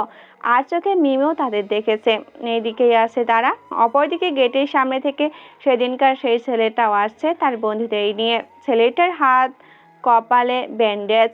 মিমকে বলল, মিম, ক্লাসরুমে যাও। কেন? আর একটু বসি। তোমাকে বলেছি না ক্লাসরুমে যাও? আমার কণ্ঠে চিৎকারের সুর শুনে সে একটু ঘাবড়ে যায়। বসা থেকে উঠে ক্লাসরুমের দিকে যায় সে। আমি সামনের দিকে। একটু দূরত্ব উড়ে যাওয়ার মতো করে পাশের দেওয়ালে ছুটে যাওয়ার রডটা উঠিয়ে নিই। ছেলেগুলো তেড়ে যাচ্ছে। একজন সামনে তার হাতের হকি স্টিক দিয়ে আমার শরীরের দিকে আঘাত করার পজিশন নেয়। মাথা নিচু করে তার হাঁটু বরাবর রডের আঘাত করতে কাত হয়ে শুয়ে পড়েছে। শুয়ে পড়তে এই বুক বরাবর সজোরে লাথি গুটিয়ে উঠেছে। পিছন থেকে আবারও দুজন একসাথে আসে। একজনের উপর হামলে করি। দ্বিতীয় জনের লাঠির আঘাত এসে আমার পিঠে লাগে। 2 কদম সামনে এগিয়ে যায়। রক্তচক্ষু আমার ওই দিকে তাকিয়ে দাঁতের দাঁত চেপে আঘাত শুরু। এক এক করে 5 জনকেই শুয়ে দেই। আগে মার খাওয়া ছেলেটাকে ছেড়ে দেই। সে চুপচাপ দাঁড়িয়ে আছে। তার উদ্দেশ্যে বলি, এদের হাসপাতালে নিয়ে যাস। দ্বিতীয়বার আমারে মারার কথা যদি স্বপ্নেও দেখিস, তাহলে স্বপ্নে এসে মেরে যাব, কথাটা মনে রাখিস। ছেলেটা ভয়ে কাঁপতে কাঁপতে চলে যায় সেখান থেকে। আমি ক্লাসরুমে ঢুকে যাচ্ছি, সবাই তাকিয়ে আছে আমার দিকে, কেননা যাদের মেরেছি তারা এলাকার নাম করে বখাটের দল। বড় ভাইদের পাশ দিয়ে যাচ্ছি, মনের মধ্যে হাসি চেপে রাখছি। ভাইগুলো চুপ হয়ে দাঁড়িয়ে আছে মাথা নিচু করে, তারা হতবাক। যাদের আমি মেরেছি তারা ভাইদের চেয়েও বড় বখাটে। একটা মজা নেওয়ার জন্য তাদের দিকে তাকিয়ে বললাম, আসসালামু আলাইকুম বড় ভাই, সরি আজ সালাম দিতে ভুলে গেছিলাম। আরে তোমার সালাম দেওয়া লাগবে না, তুমি তো ছোট ভাই, আর ছোট ভাই কখনো সালাম দেয় না। তুমি আমাদের সবার ছোট ভাই। বেশি কথা না বাড়িয়ে তারা ওখান থেকে চলে যায়। বাকি সবাইও নিজ নিজ কাজে লেগে পড়ে। পিছন ফিরে তাকাতেই দেখে মিম তার দিকে আসছে। সে একটু ভয় পেয়ে পিছিয়ে আসে। মিম বলে, কে তুমি? তার কাছে উত্তর নেই, চুপ করে আছে। মিম আবারও বলে, তুমি রাইহানকে কিভাবে চেনো? তাছাড়া তোমাকে বা ওকে দেখে মনে হলো তোমাদের মধ্যে আগেও মারামারি হয়েছে, কিন্তু কেন? রায়হানকে? একটু আগে যে হাতে কপালে ব্যান্ডেজ নিয়ে আসলো সে রাইহান। আমাকে বিরক্ত করতো বেশ কিছুদিন। না, আমি চিনি না রায়হানকে। সে আমার কোনো ক্ষতি করেনি, তবে একজনকে ডিস্টার্ব করছে, তাই মেরেছিলাম একা পেয়ে। তবে সে যে আজ আমাকে মারতে আসবে তা নিশ্চিত ছিলাম। কোনো এলাকার পাতিমাস্তানগুলো সহজে হার মেনে নেয় না। তাহলে তুমি কে? আমি মানুষ। তা তো দেখতেই পাচ্ছি, কিন্তু মানুষের পেছনে কে? অদৃশ্য মানুষ। তুই একটা খব্বিস। অবশ্যই, তুমি যা বলবে তাই। দেখ, মাথা খাবি না বলে দিলাম। আমাকে দেখে কি তোমার রাক্ষস মনে হয়? জি না, মাস্তান টাইপের কিছু মনে হইল। তবে তুমি কখনো মাস্তান হতে পারো না। একটু আগেই যে পরিমাণ ভয় পেলে আমাকে দেখে। ওখানে কেমন যেন লাগছিল। সবাই আর চোখে দেখতে লাগলো তাদের। মিমকে বলল, চলো আজ ক্লাস করব না, দুজন মিলে ঘুরতে যাব কোথাও। কি বললা শয়তান? ক্লাস করবা না মানে কি? ক্লাস ফাঁকি দেওয়ার ফন্দি, তাই না? না, আজ তোমাকে নিয়ে ঘুরতে যেতে মন চাইছে, তাই। আমি অবাক হচ্ছি তোমার এই সব কিছু দেখে। তুমি আসলেই কে বলো তো? মাত্র প্রথমে দেখাতে, প্রথম কথাতে বন্ধুত্বের হাত বাড়ালে। আমি কিসের জন্যই বা তোমাকে বন্ধু বানালাম? 10 দিনও হয়নি ঠিক করে ক্লাস শুরুর, তুমি এর মধ্যে কলেজে গ্যাঞ্জাম শুরু করেছো। ক্লাস ফাঁকি দিয়ে ঘুরতে যাবার প্রস্তাব করছো। কি চলছে তোমার ভিতর শুনি? হুম। না মানে এতগুলো প্রশ্ন। চলো আজ ঘুরে আসি। সত্যি অবাক হয় মেয়েটির কিউরিসিটি দেখে, কিন্তু কোনো প্রশ্নের উত্তর জানার আগ্রহ নেই। এখানে প্রশ্ন করে থেমে গেছে, অন্যথা ঘুরতে যেতেও রাজি হয়। মেয়েটির মাথায় কি চলছে বুঝতে পারছে না। তখন সে রাফসানকে অবাক করে দিয়ে বলে, আরে বাবা, সত্যি যাব। চলো তো, এত ভাবতে হবে না। একটু ওয়েট, আমার 2টা বন্ধুকে ডাক দেই, ওদেরও নিয়ে যাব। ওকে। তখন ফোনটা বের করে আব্দুল্লাহ শিমুলকে ফোন করে নিচে আসতে বলে। তারা আসলে মিমের সাথে পরিচয় করিয়ে দেয়। মিম, এই হচ্ছে শিমুল আর আব্দুল্লাহ, আমার কলেজ লাইফের প্রথম বন্ধু। শিমুল, আব্দুল্লাহ, এই হচ্ছে তোর ভাবি। শব্দটা মুখের মধ্যে চেপে গেছে। ফের বললাম, এই হচ্ছে মিম, আমার বন্ধু। 4 জন একসাথে একটি নদীর তীরে। রাফসান ওদের দুজনকে চোখের ইশারায় বলে সামনে হেঁটে যেতে। তারা তাই করে। রাফসান আর মিম তাদের পিছু পিছু হেঁটে যাচ্ছে। কিছু কিছু সময় তাদের বুঝে ওঠার আগেই ফুরিয়ে যায়। তেমনি কলেজ টাইমও শেষ। নদীর তীরে মিমকে একটা রিকশায় তুলে দিয়ে রাফসান হেঁটে চলে আসলো তার রাজপ্রাসাদ। হোটেলের ছাদে তার চিলেকোঠায়। একটু পরে কাজের সময় শুরু। নিজেকে গুছিয়ে নেয়। রাতে কাজ শেষ করে ছাদের এক কোণে এসে বসে। রাতের অন্ধকার আকাশে ক্ষুদ্র ক্ষুদ্র তারার মেলা। হঠাৎ বয়ে যাওয়া দমকা হাওয়ায় যেন এক স্বর্গ। যেখানেই শুয়ে প্লে লিস্টের সবচেয়ে পছন্দের গানটি শুনতে শুনতে ঘুমিয়ে যায়। ছাদের পাশে গ্রিল থাকায় নিচে পড়ে যায়নি। সকাল সকাল ঘুম থেকে ওঠে। সকালে চোখ মেলতে পারছে না আমি। প্রচন্ড পরিমাণে জ্বর চলে আসছে শরীরে। শরীর ফুলে গেছে মশা মাছির কামড়ে। ছাদ থেকে কোনোভাবে রুমে আসলো। হাঁটতে পারছে না, কষ্ট হচ্ছে খুব। বিছানায় উঠে যাবে ঠিক তখনই জ্ঞান হারায়। তারপর রাফসানের সাথে কি হয়েছে বুঝতে পারেনি। যখন জ্ঞান ফিরে তখন নিজেকে হাসপাতালের বেডে অনুভব করে। প্রায় 3 ঘন্টা অজ্ঞান ছিল। শরীরটা এখনো কেমন যেন করছে। জ্বর হালকা কমেছে। পকেটে ফোন ছিল, বের করে দেখে একটি আননোন নাম্বার থেকে 99+ মিস কল এসেছে। শিমুলও কয়েকবার ফোন করেছিল। হুঁশ নেই কিভাবে রিসিভ করব তাদের ফোন। প্রথমে আননোন নাম্বারে কন্ট্যাক্ট করার জন্য ডায়াল করে। আসসালামু আলাইকুম, কে বলছেন? এই নাম্বার থেকে 2 ঘন্টা আগে 99+ ফোন কল আসছিল, তাই জানতে চাচ্ছি কে আপনি? হারামি, কই ছিলি এতক্ষণ? ফোন রিসিভ করস নাই কেন? সুন্দরী একটি কণ্ঠস্বরে একটি মেয়ে কথাটি বলল। সে চিনতে পারেনি তাকে। ফের বলল, আসলে আমি আপনাকে চিনতে পারিনি, কে বলছেন?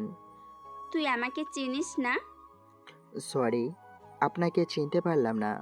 আমার নাম্বার দেখেও চিনতে পারছিস না আমি কে? মেয়েটির কণ্ঠ একটু নরম হয়ে আসলো।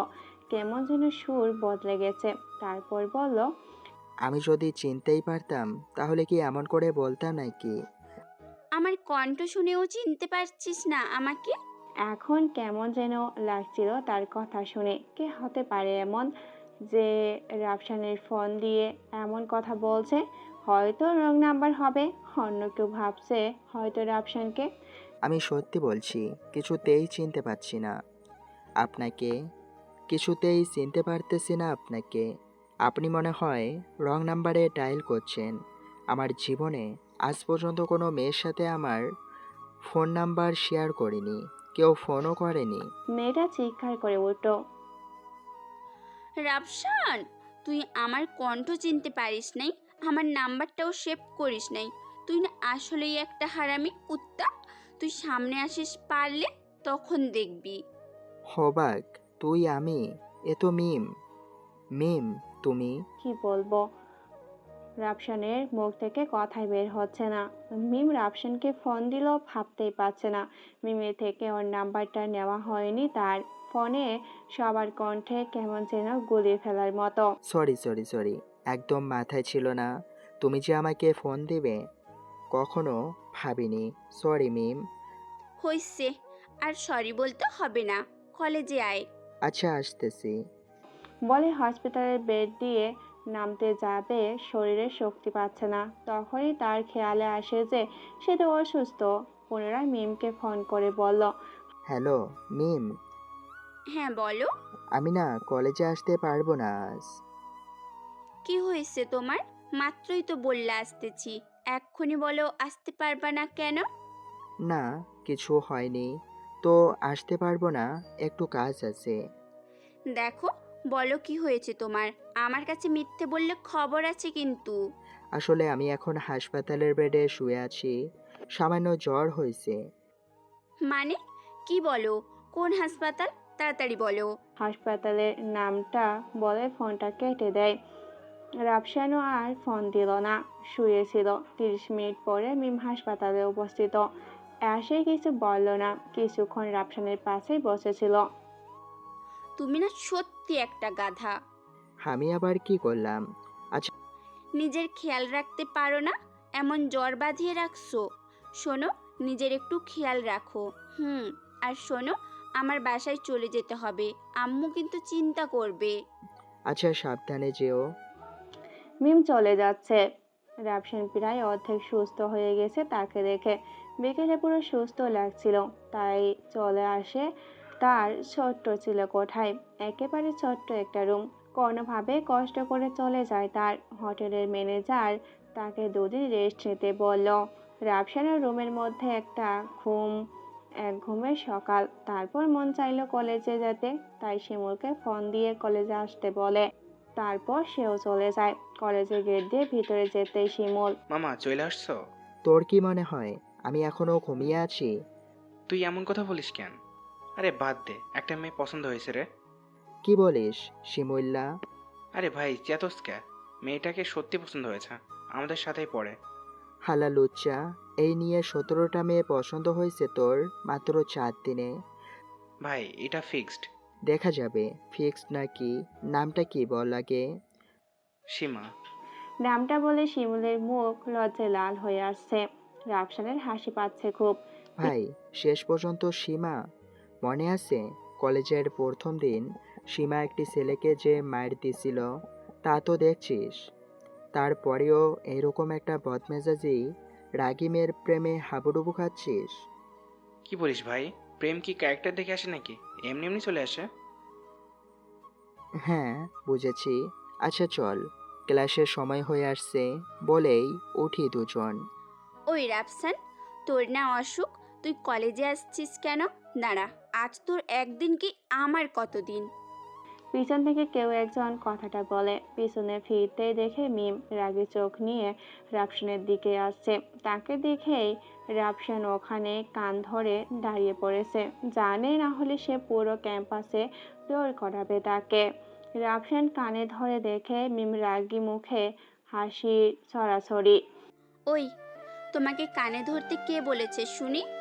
না মানে, তোমার রাগী মুখ দেখলে কেমন যেন ভয় হয়, তাই কানে ধরে দাঁড়িয়ে থাকলাম। হইছে, এত ঢং করতে হবে না। এখন বলো, শরীর কেমন? এই তো ভালো, তাই তো তোমাকে দেখতে আসলাম।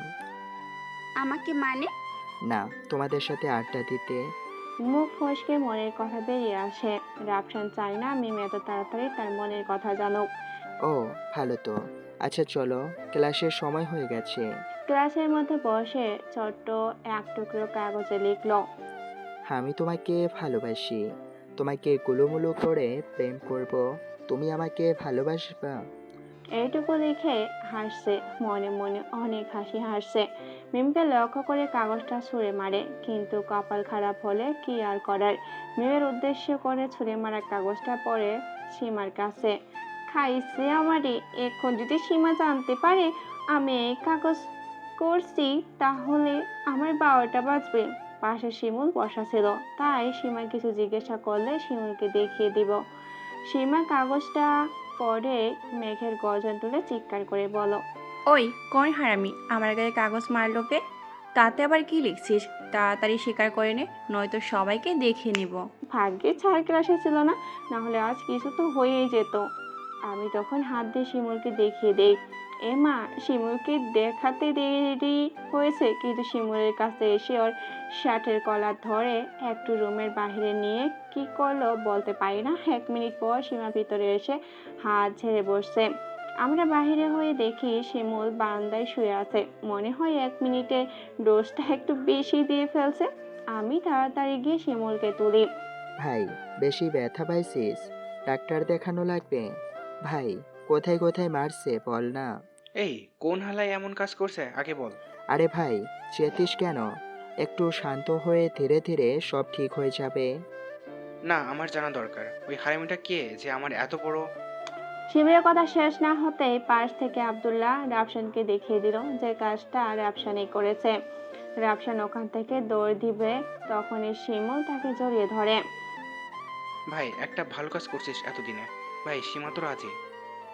মানে বলিস কি? তাহলে এখানে তোকে নিয়ে এসে কি করলো? আরে যা, কিছু করে নাই। কি করছে বল, না হলে আমি গিয়ে আবার বলে দিব কাজটা তোর ছিল না। আরে আরে এমন করছিস কেন ভাই? ও না এসে একটা চুমু দিয়ে বললো সে রাজি। আমরা সবাই স্তব্ধ। শিমুলের গাল লাল হয়ে আসছে, শরীরে কাতুকুতু ভাব চলে আসছে। আহারে, এই ছেলেকে নিয়ে কোথায় যাব? এত লজ্জা নাকি ছেলেদের থাকে? শালা লুচ্চামি করার সময় তো এত লজ্জা থাকে না। রাফসানের কপাল খারাপ আমার মনে হয়। মন মরা হয়ে ক্লাসে চলে যায়। ক্লাস শেষ করে মিমের আগেই বাহির হয়ে যায়। মনের মধ্যে ফাজলামো বুদ্ধি এঁটেছে। মিম পিছন থেকে অনেকবার ডাকলো, কিন্তু পিছন ফিরে দেখার সময় নেই তার। বাহিরে এসে ফুচকাওয়ালা মামার কাছ থেকে একটা ছুরি নেয়। মিম আসছে তার সামনে, হাতে ছুরিটা তার গলায় ধরল। মিম আসছে তার দিকে, হাতের ছুরিটা তার গলায় চেপে ধরে। তার কোনো উল্টো রিয়াকশন নেই। ব্যাগ থেকে ইয়ারফোন বের করে কানে গুঁজে নিল। রাফসান হতবাক, মেয়েটি একটু চমকালো না। এই তোমরা একটুও এই তোমার একটুও ভয় করে না? আমি যে তোমার গলায় ছড়ি ধরে আছি, তুমি কি না গান শোনার জন্য ইয়ারফোন বের করছো? একটু তো চমকে ওঠো। মিম হাসলো। এখানে ভয়ের কি আছে শুনি? দেখতেছি তো আমার চাইতে তুমি বেশি নার্ভাস ফিল করতেছো।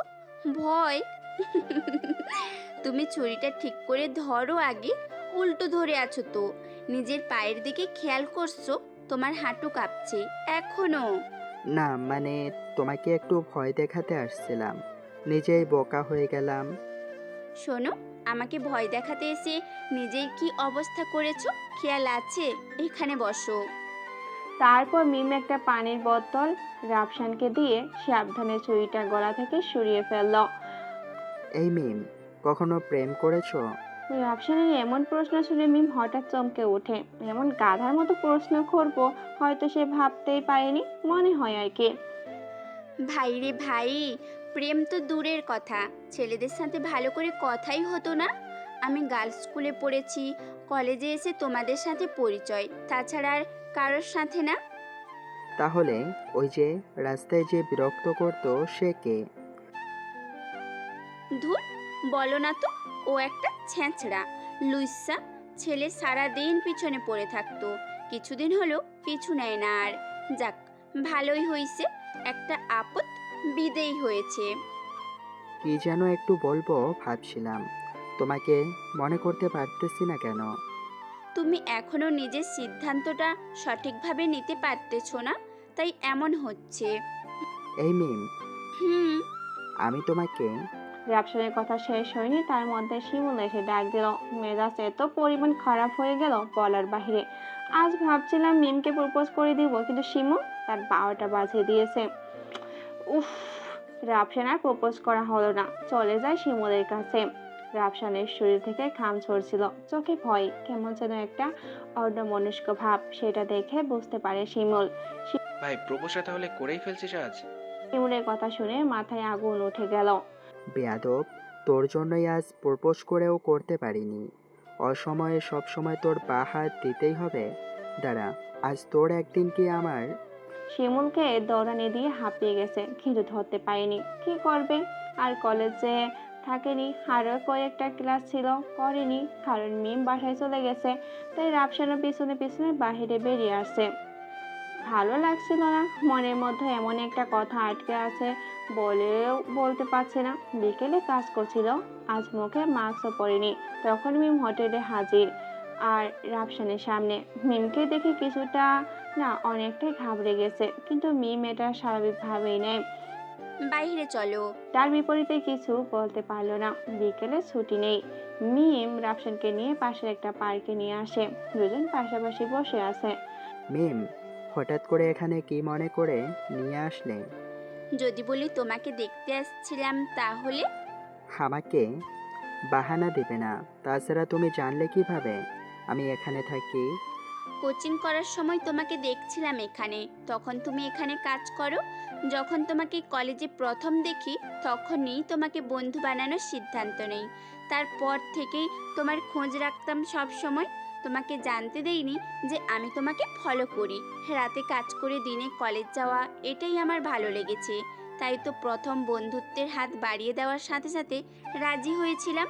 আমি তোমার পরিচয় কি, কোথায় থাকো, কিভাবে থাকো তা জানতে চাই না।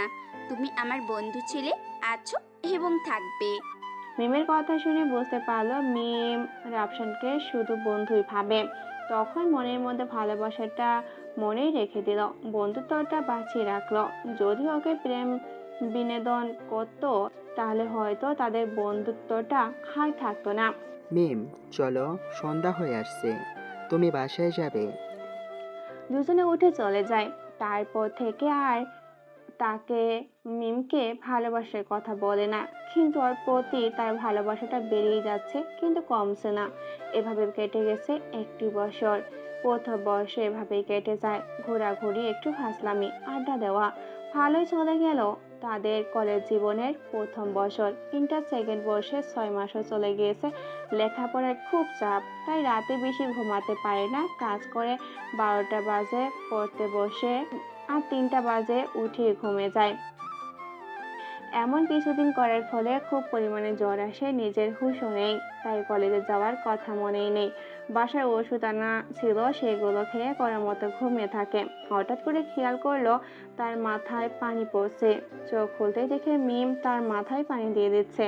নিজেকে উঠিয়ে বসতে যাবে, তখনই মিম তাকে উঠতে দিল না। তারপর রাফসান বলল, এই মিম, তুমি কখন আসলে? তুমি কলেজে না আসাতে তোমাকে ফোন দিই, ফোনও রিসিভ করলে না, তাই চলে আসলাম। এসেই এই অবস্থা দেখি, জ্বরের ঘোরে কী সব বলেছিলে, আমি নিজের কানকেও বিশ্বাস করতে পারছি না। তুমি এসব ভাবো আমাকে নিয়ে? তার কথা শুনে তো অবাক হলো। এমন কি বলছি, তুমি অবাক হয়ে গেছো? না তেমন কিছু না, এখন বেশি কথা বলো না, ঘুমিয়ে থাকো। তখন আর কথা বললাম না, মাথাটা মুছে দেয় মিম। আমিও একটু ঘুমিয়ে থাকি। একসাথে রাতে ঘুম ভেঙে দেখি মিম আমার রুমটা খুব সুন্দর করে সাজিয়ে রেখে যায়। খুব ভালো লাগছে। এখন খাবার ঢাকা ছিল, খেয়ে ওষুধ খেয়ে একটু ছাদে হাঁটছিলাম। ঠান্ডা বাতাস মন ছুঁয়ে যায়। ভাবছিলাম মিমকে ফোন দেব, কিন্তু এত রাতে ওকে ফোন দেওয়া ঠিক হবে না, তাই দিলাম না। ঠিক আগের মতো হয়ে কলেজে কাজ আর বন্ধুদের সাথে সময় কাটানো চলে যায়। আমাদের এইচএসসি পরীক্ষা, দুজনের খুব ভালো পরীক্ষা হয়। মিম কোচিং করায় ব্যস্ত হলেও আমার সাথে সবসময় যোগাযোগ হয়। প্রতিদিনের নোট করে আমাকে দেয়, আর আমার কোচিং করার দরকারই হয় না। জীবনের এই অধ্যায়টা আমার আব্বু আম্মুর সাথে হেসে খেলে জীবন পার করার সময়, কিন্তু এই সময়ে আমি কি করছি, নিজের বাবার সাথে জেদ ধরে আছি। যাই হোক, জীবনটা আমার ভালোই যাচ্ছে। কিছুদিন পরে রেজাল্ট দিল। দুজনের রেজাল্টে দুজনেই খুব খুশি। বিভিন্ন ধরনের ঝামেলা, ভর্তি পরীক্ষা, এইটা সেটা, তারপর দুজনেই একই ভার্সিটিতে এডমিশন পাই। কলেজ পাল্টেছে, মানুষ পাল্টেছে, সব কিছুই, শুধু আমরা দুজনের বন্ধুটা কিছুটা পাল্টাইনি। শিমুল আর আব্দুল্লাহ অন্য একটা ভার্সিটিতে এডমিশন নেই, তবু তাদের সাথে যোগাযোগ রয়েছে, কিন্তু তারা এখন বন্ধুর থেকে বেশি। রাফু নিজস্ব একটা গ্যাং তৈরি করেছে, তাতে রাতের নিশাচর কিছু যুবক, শিমুল, আব্দুল্লাহ আর রাফি। ওদের সাথে কথা হয় শুধু রাতের জন্য, রাতের আধারে রাফুর জন্য। এখন আর হোটেলে কাজ করতে হয় না, 3টা টিউশন পেয়েছে, তা দিয়ে হয়ে যায়।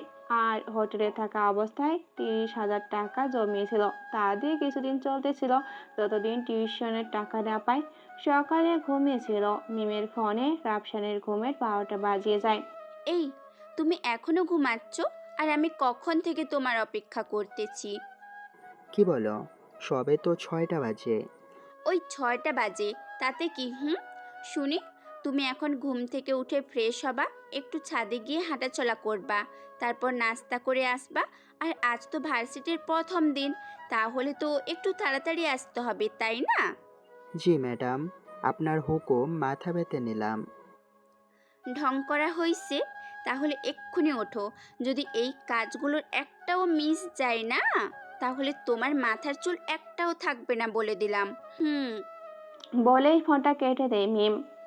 রাফসানও মিমের বলা প্রতিটা কাজ করে, নাস্তা করে মিমকে ফোন দিয়ে রাস্তায় দাঁড়িয়ে বলে, আমি যেখানে নতুন উঠেছি সেখান থেকে মিমের বাসা 5 মিনিটের পথ।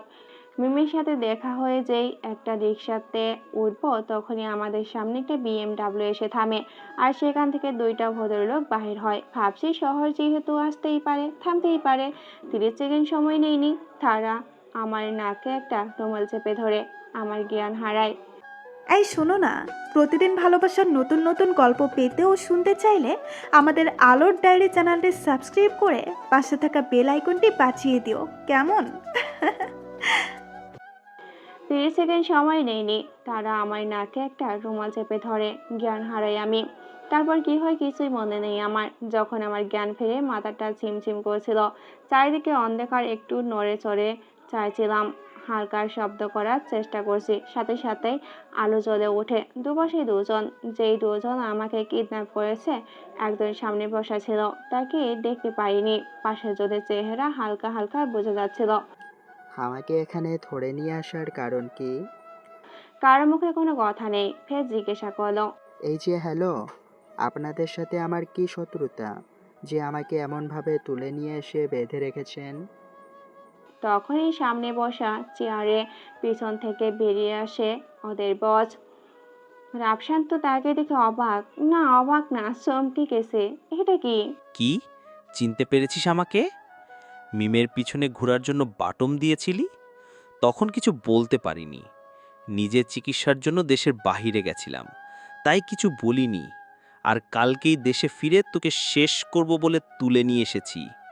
মিমের জন্য তুই আমাকে মেরেছিস না? দেখ এখন আমি কি করি মিমের। কথাটা বলেই রায়হান হ হ করে হেসে ফেলল।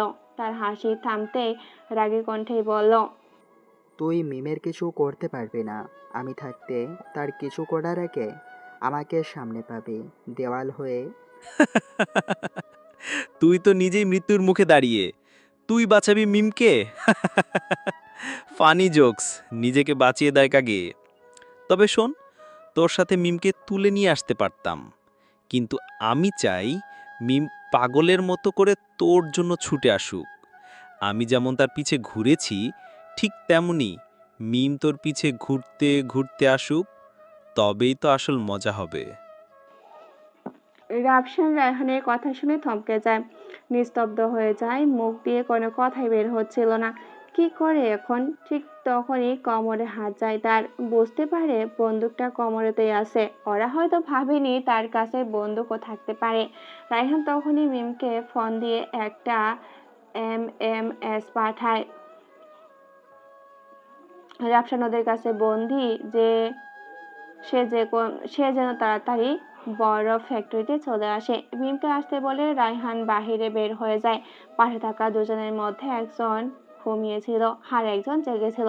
তাদের উদ্দেশ্যে বলল, তোরা কেউ রাফুর নাম শুনেছিস? অন্ধকারের দানব রাফু। নামটা শুনতেই ঘুমিয়ে থাকা ব্যক্তিটা লাফ দিয়ে উঠে যায়। ওই কি বলি তুই? কার নাম মুখে নিলে এইমাত্র? জানিস তুই যার নাম মুখে নিয়েছিস সে কে? রাফু। তোর সাহস তো কম নয়, রাফুর নাম মুখে নিস? শোন, তোরা কেউ রাফু চেহারা দেখেছিস? না দেখিনি, কিন্তু তুই আবার রাফুর নাম নিলি যে? কথাটা বলেই রাফসানের গালে একটা থাপ্পড়। গালটা লাল হয়ে গেছে, রাগে ফুঁসতেছে রাফসান। ভুল করে ফেললি আমার গায়ে হাত তুলে। আচ্ছা, তোদের গ্যাংয়ে কতজন লোক আছে এখানে আমাকে পাহারা দিতে? 23 জন হবে। তবে তোকে এসব বলতে যাব কেন? তোকে ভয় পাইনি আমরা। আচ্ছা শোন, তোরা তো 20+ লোক আছিস। সাহস থাকলে আমার পকেট থেকে মোবাইলটা বের করে ডাটা অন করে লোকেশনটা রিফ্রেশ করে মাত্র 10 মিনিট অপেক্ষা কর। তারপর আমি কে তোদের বলে দেই। রাফসানের কথা শুনে তারা হ হ করে হেসে বলল, চামাচিক আমাদের ভয় দেখায়? আচ্ছা, অন করছি তোর মোবাইলের লোকেশন, দেখি তোর পাওয়ার কত। তারা রাফসানের পকেট থেকে মোবাইলটা বের করে। পাসওয়ার্ড কি? রাফসান মিম। বাহ, চমৎকার পাসওয়ার্ড। তারা রাফসানের মোবাইলের ডাটা লোকেশন চালু করে লোকেশন অ্যাড করে রাখে। একটু সময় অপেক্ষা করে তারা বলল, কই কি হলো আমার তো একটা চুলো বাঁকা হইল না তোর থ্রেটে? Just wait 5 minute. আমার চিন্তা হতে লাগলো, যদি মিম চলে আসে এখানে তাহলে কি হবে। মনে মনে হিসেব করলাম মিমের এখানে পৌঁছাতে এখনো 45 মিনিট লাগবে। তাই চিন্তামুক্ত হয়ে নিশ্চিন্তে বসে আছি। ঠিক 7 মিনিটের মাথায় বাহিরে প্রচণ্ড গোলাগুলির শব্দ শোনা যাচ্ছে। ফ্যাক্টরির চারপাশে থই থই করে কাঁপতেছে। তখন আমি মুচকি হাসি দিলাম। সে দুইজন কিছু বুঝে ওঠার আগেই রায়হান এসে আমার পায়ে জড়িয়ে ধরে। রাফু ভাই আমাকে ক্ষমা করে দেন ভাই, আমি আপনাকে চিনতে পারিনি ভাই, এবারের মতো ক্ষমা করে দেন। ওই তোরা ভাইয়ের হাত এখনো বেঁধে রাখছিস, তাড়াতাড়ি মুক্ত কর ভাইকে। ভাই ক্ষমা করেন ভাই। তখন কি করবে ওরা দুজন ভেবে পাচ্ছে না। তার বাঁধন সব খুলে দিয়ে রাফসানের পা জড়িয়ে ধরে। ভাই ভুল হয়ে গেছে বলে কান্না করা শুরু করে দেয়। একটু হেসেই কোমর থেকে বন্দুকটা বের করেই পাশের দুজনার মাথার খুলি উড়িয়ে দেই। তারপর বন্দুকটা রায়হানের মাথায় তাক করি। ভাই আমি আপনাকে চিনতে পারিনি ভাই, এবারের মতো ক্ষমা করে দেন।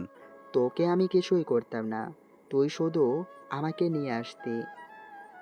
তুই যদি শুধু আমাকে নিয়ে আসতি, কিন্তু তুই আমার কলিজাকে ধরে টেনে নিয়ে আসতেছিলি।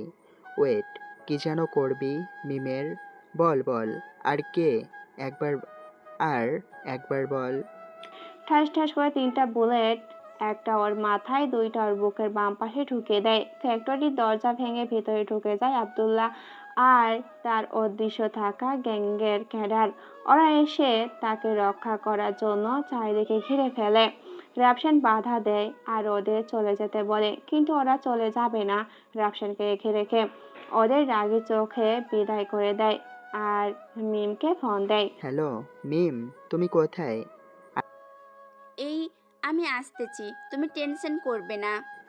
আরে আমার কথা শোনো আগে, তোমার আসার দরকার নেই, তুমি নদীর পাশে আসো, আমি আসতেছি। ওরা তোমাকে ছেড়ে দিয়েছে? তারা আমাকে মুক্ত করেনি, বিপক্ষ শত্রুরা তাদের উপরে হামলা করছিল, তাতে ওরা সবাই মারা যায়। আমাকে বাধা থাকা দেখে ছেড়ে দেয়। এই তোমার কিছু হয়নি তো? এই কি হয়েছে বলো, বলো না। আরে আমার কিছুই হয়নি, তুমি চলে এসো তাড়াতাড়ি। বলে ফোনটা রেখে দিয়ে চলে আসলো নেভালে। পাথরের উপর বসে আছে, সেখানে সবসময় বসে থাকে সময় পেলে। ভালো লাগে জায়গাটা, নদীর তীরে। সময়টা ছিল বিকালের শেষের দিকে, হালকা বাতাস ছিল, প্রায় 1000 মানুষের ভিড় হয় এখানে। রাফসান বসেছিল, তখনই মিম পেছন থেকে রাফসানের কাঁধে হাত রেখে তার পাশে বসে। দুজন নীরবতা পালন করছে, প্রায় 15 মিনিট নীরবতা ভেঙেই বলল, কিছু বলো না, আর কতক্ষণ চুপ থাকবে? তুমি বলতে পারো না কিছু? বোবা নাকি তুমি? আমি কি বলবো? তখন দেখি মিমের চোখে করে পানি জমে আছে। এই, কান্না করতেছো কেন? আমি কান্না করার কে শুনি? আর যদি তোমার কিছু হয়ে যেত, তাহলে আমি তোমার মাথা। হুম, আমার মাথা? তোমাকে ওরা কেন তুলে নিয়ে গিয়েছিল? ওই যে সামান্য একটু ভার্সিটির ঝামেলা। তোমাকে কতবার বলেছি এসব ঝামেলায় না জড়াতে, তবুও জড়াও। আজ আমাকে কথা দাও আর কখনো এসব ঝামেলায় নিজেকে জড়াবে না। কথা দাও, হাত ধরে কথা দাও। এখন যদি কথা না দাও, তাহলে চলে যাব আমি, আর কখনো দেখা করব না, আর কথাও বলবো না। চলো। বলে মিম উঠে চলে যাচ্ছে। আমি গ্যাং তৈরি করলাম মাত্র 6 মাস হলো, কিন্তু এর মধ্যে অনেক ভয়ঙ্কর হয়ে উঠেছি। কিন্তু মিম এটা জানে না, তাই গ্যাংয়ের নামটা শুরু না হতেই শেষ করে দিতে হবে। চাইলেও পারছি না মানতে। সেদিনেরই তো কথা, মধ্যরাত, রাতের শহর দেখার জন্য রাস্তায় বের হই। সামনে একটা রেস্টুরেন্টে 3-4টা ছেলে ড্রাগস সাপ্লাই করার জন্য সেখানের ম্যানেজারকে আঘাত করে। ম্যানেজার তখনও তাকে ড্রাগস সাপ্লাই করার জন্য বারণ করে দেয়। তখন তাকে আরও কিছুক্ষণ মেরে চলে যায় সেখান থেকে। আমি দেখেই যাই, কিছু করার সাহস ছিল না। ফের অন্যদিকে চলে যাই, ল্যাম্পপোস্টের নিচে বসে আছি। কিছুক্ষণ দেখলাম ওই সব ছেলেগুলো একটা মেয়েকে তুলে নিয়ে যাচ্ছে।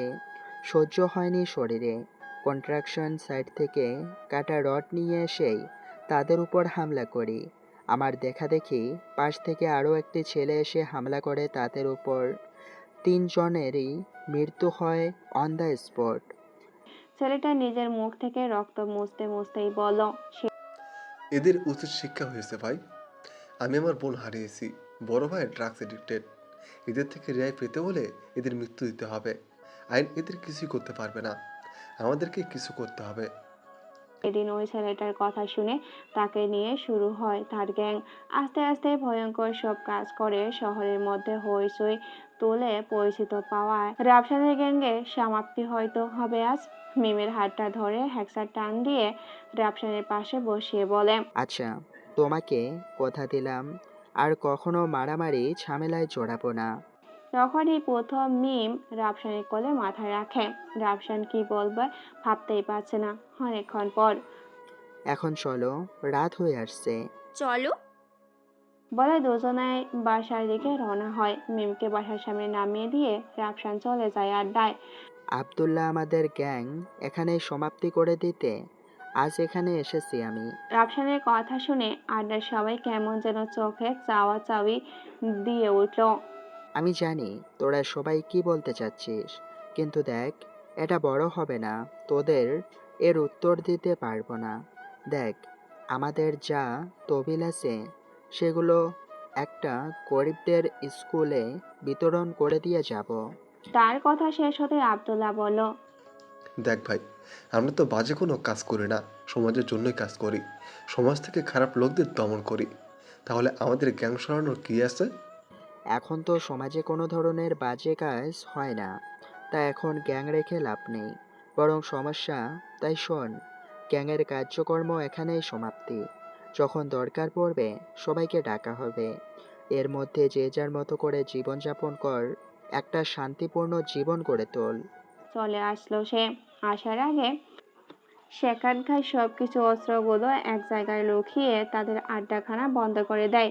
একটা সাধারণ মানুষের মতো জীবন শুরু করে দেয়। প্রতিদিন ভার্সিটি, মিমের সাথে আড্ডা, ঘোরাঘুরি, বিকেলে টিউশন, এভাবেই চলে যেতে লাগলো তাদের জীবন।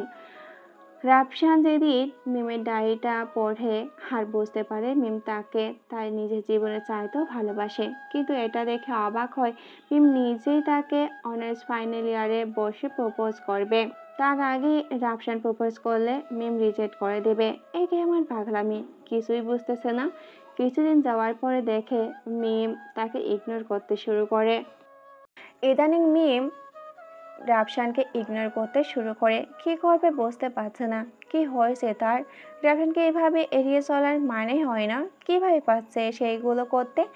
যে এক মুহূর্তে কথা না বললে পারে না, ছটফট করতো, সে এখন তাকে দেখেও না দেখার অভিনয় করছে।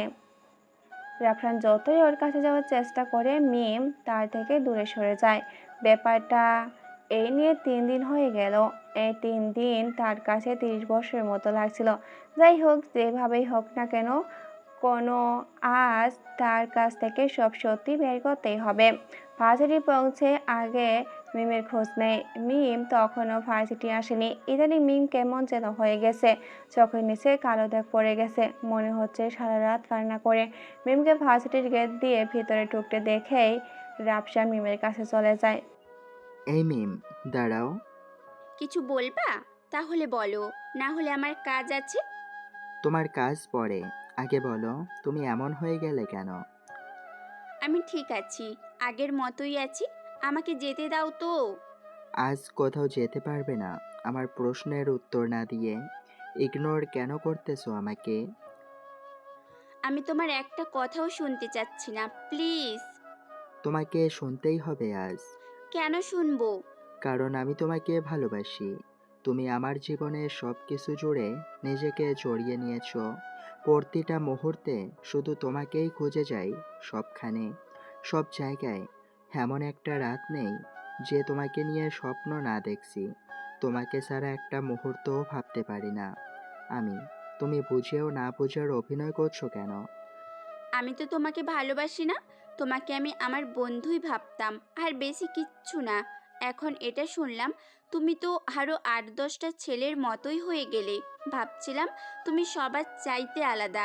এগুলো জানলে কখনো তোমার সাথে বন্ধুত্ব করতাম না। তুমি আমাকে মিথ্যে বলতেছো। জানো না তুমি মিথ্যে বললে আমার চোখ ছলছল করে? তাও আমার সাথে মিথ্যে বলতেছো কেন? কেন মিথ্যার আশ্রয় নিচ্ছ বলো? মিথ্যে বলিনি আমি। তাহলে আমাকে ছুঁয়ে বলো, তোমার ডায়েরির প্রতিটা কথা, মিথ্যে লেখা প্রতিটা অক্ষরে, আমাকে নিয়ে স্বপ্ন গড়া সবগুলো মিথ্যে। তুমি আমাকে শুধু বন্ধু ভেবেছো, নিজের থেকে বেশি ভালোবাসোনি। বলো, এগুলা সব মিথ্যে? তুমি আমার ডায়েরি ধরেছিলে কেন? আসলে মিম, সরি। সেদিন তুমি বাইরে এসেছিলে, ক্লাসে তোমার ব্যাগ দেখে তোমার জন্য নিয়ে আসা নুডলস বের করে খাওয়ার শয়তানি বুদ্ধি চেপেছিল। আর তখনই তোমার ডায়েরিটা পাই। হালকা একটু পড়ে বুঝলাম আরও কিছু লেখা আছে, তাই পড়ে ফেলি। সরি। বলো বলো, কেন তুমি মিথ্যের আশ্রয় নিচ্ছ? মিম তখন পাশে থাকা একটা বট গাছের পাশে বসে পড়ে, চোখ দিয়ে পানি ঝরছে। বলতে শুরু করে সে, সেদিন ভার্সিটি শেষ করে বাসায় গিয়ে দেখে কিছু মাস্তান তাদের বাসার ভিতরে আব্বুকে ধরে থমকাচ্ছে। হাবু তাদের কাছ থেকে টাকা ধার নিয়েছিল, তাই এবার শোধ করে দিয়েছে। তারপর নকল ডকুমেন্ট তৈরি করে আবার তার চেয়ে 5 গুণ বেশি টাকা দাবি করেছে। আব্বুর মাথায় বন্দুক তাক করা ছিল, তা দেখে আর সহ্য হয়নি আমার। সোজা গিয়ে ওই মাস্তান লিডারের গালে একটা থাপ্পড় দেয়, কিন্তু কোনো রিয়াকশন নেই তার। আমার দিকে হাঁ করে তাকিয়েছিল কিছুক্ষণ। আম্মু এসে আমাকে রুমে নিয়ে যায়। তারপর বাইরে আব্বুর সাথে কি কথা হয় কিছুই জানি না, আমি আর শুনিও নি। ওরা চলে যাওয়ার আগে আমাকে বলে যায় আমার রুমে যেই ছেলেটার ছবি টাঙানো আছে তাকে ভুলে যেতে, না হলে তাকে মেরে ফেলবে। তারপর আব্বুর কাছে আসতেই শুনি মাস্টারটা নাকি আমাকে পছন্দ হয়ে গেছে, আমাকে বিয়ে করবে, তাও 7 দিনের মধ্যে। আর আমার ছোট ভাইটাকে ওরা নিয়ে গেছে, বিয়ের দিন ওকে মুক্তি দিবে। আমি কি করবো বলো? আমার রুমে শুধু তোমার ছবি টাঙানো, সাথে আমার ছোট্ট ভাইটাও ওদের কাছে। এছাড়া আমার কোনো উপায় ছিল না। মিমের কথা শুনে মস্তিষ্কে আগুন লেগে যায়। বলল, মাস্তানের নাম কি? হৃদয়, HR গ্যাং, ওদের আব্বু বলল। রাপসানের মাথায় রক্ত তখন টগর বগর করে ফুটছে। ঠিক তখনই হৃদয়ে দুজন ক্যাডার রাফসানদের একসাথে দেখে রাফসানকে মারতে চলে আসে। এসে রাফসানের শার্টের কলার ধরে, কিছু করতে পারছে না ওদের, কারণ মিমের কাছে প্রতিজ্ঞাবদ্ধ করেছে মারামারি করবে না। কিছুক্ষণ ওরা দুজন রাফসানকে মারছে, মিম বাধা দিলেও শুনে না। তখনই মিম বলল, রাফু, আমি জানি তুমি ওদের কিছু বলছো না আমাকে দেওয়া প্রতিজ্ঞার কথা ভেবে।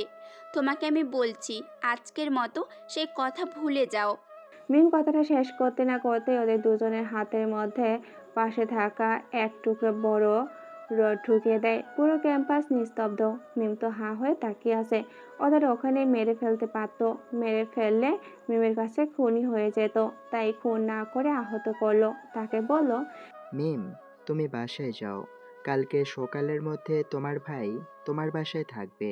মিম কিছু বলতে পারে না। মিমকে গাড়িতে উঠিয়ে দিয়ে রাফসান ওই দুজনকে হাসপাতালে নিয়ে চলে যায় নিজ দায়িত্বে। তাদের হুঁশিয়ার করে দেয় এই ঘটনার লিক হলে ওদের জীবনের মায়া ত্যাগ করতে হবে।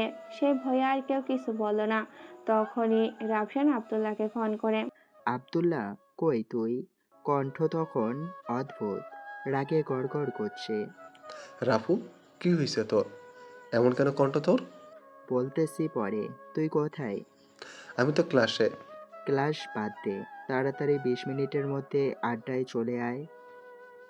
পুরোনো আড্ডায়? তোর মাথা ঠিক আছে তো? তুই তো আড্ডাখানা বন্ধ করলি, আবার চালু করবি? ও শোন, সরাসরি কথা বলি, তাড়াতাড়ি আয়। ওকে, তুই 5 মিনিট বস, আমি 15 মিনিটের মধ্যে আসতেছি। বলে ফোনটা কেটে দেয়। আব্দুল্লাহ একটা টুল টেনে বসে। আর ক্রাইমটা কেমন যেন হয়ে গেছে সেটা পরিষ্কার করে গ্রামের গুটি দিয়ে ফাজলামি করতেছে আর ভাবতেছে, গ্যাংটা তো আরও 7 মাস আগে তৈরি করে। প্রধান কারণ ছিল বখাটে ছেলেদের হাত থেকে নির্যাতন নারীদের উপযুক্ত বিচার। তাই তৈরি করা কিছু বন্ধু মিলে তাদের লিড দিত রাফসানে। কিন্তু রাফসান যা ভাবে গ্যাং তৈরি করে তার থেকেও বড় বড় কাজ করে ফেলে কিছুদিনে। কয়েকটা গ্যাংয়ের নাম বিলীন করে দেয়। সে থেকে আস্তে আস্তে নাম হতে থাকে। আজ 6 মাসের মাথায় গ্যাংটাকে শেষ করে দিতে হলো। কথাগুলো ভাবতেছে, তখনই আব্দুল্লাহ চলে আসে। কিরে, এত জরুরি ডাকলি কেন? কোনো কাজ? আজকে একটা মিশনে যাব, আমার পার্সোনাল মিশন। তোদের সাহায্য চাই, করবি? কি যে বলিস না। কানে কম শুনিস? বলছি তোর সাহায্য কানে কম শুনিস? বলছি তোরা সাহায্য করলে ভালো, না হয় আমার একা যেতে হবে মিশনে। ওই, তোরে বলছি আমরা সাহায্য করব না। বেশি বুঝোস কেন? আগে বল কি হয়েছে। তখন সব খুলে বলল মিমের ঘটনা। সেটা শুনে আব্দুল্লাহ তো পুরো আগুন হয়ে গেছে রাগে, এখনই হামলা করবে। কিন্তু রাফসান বাধা দেয়।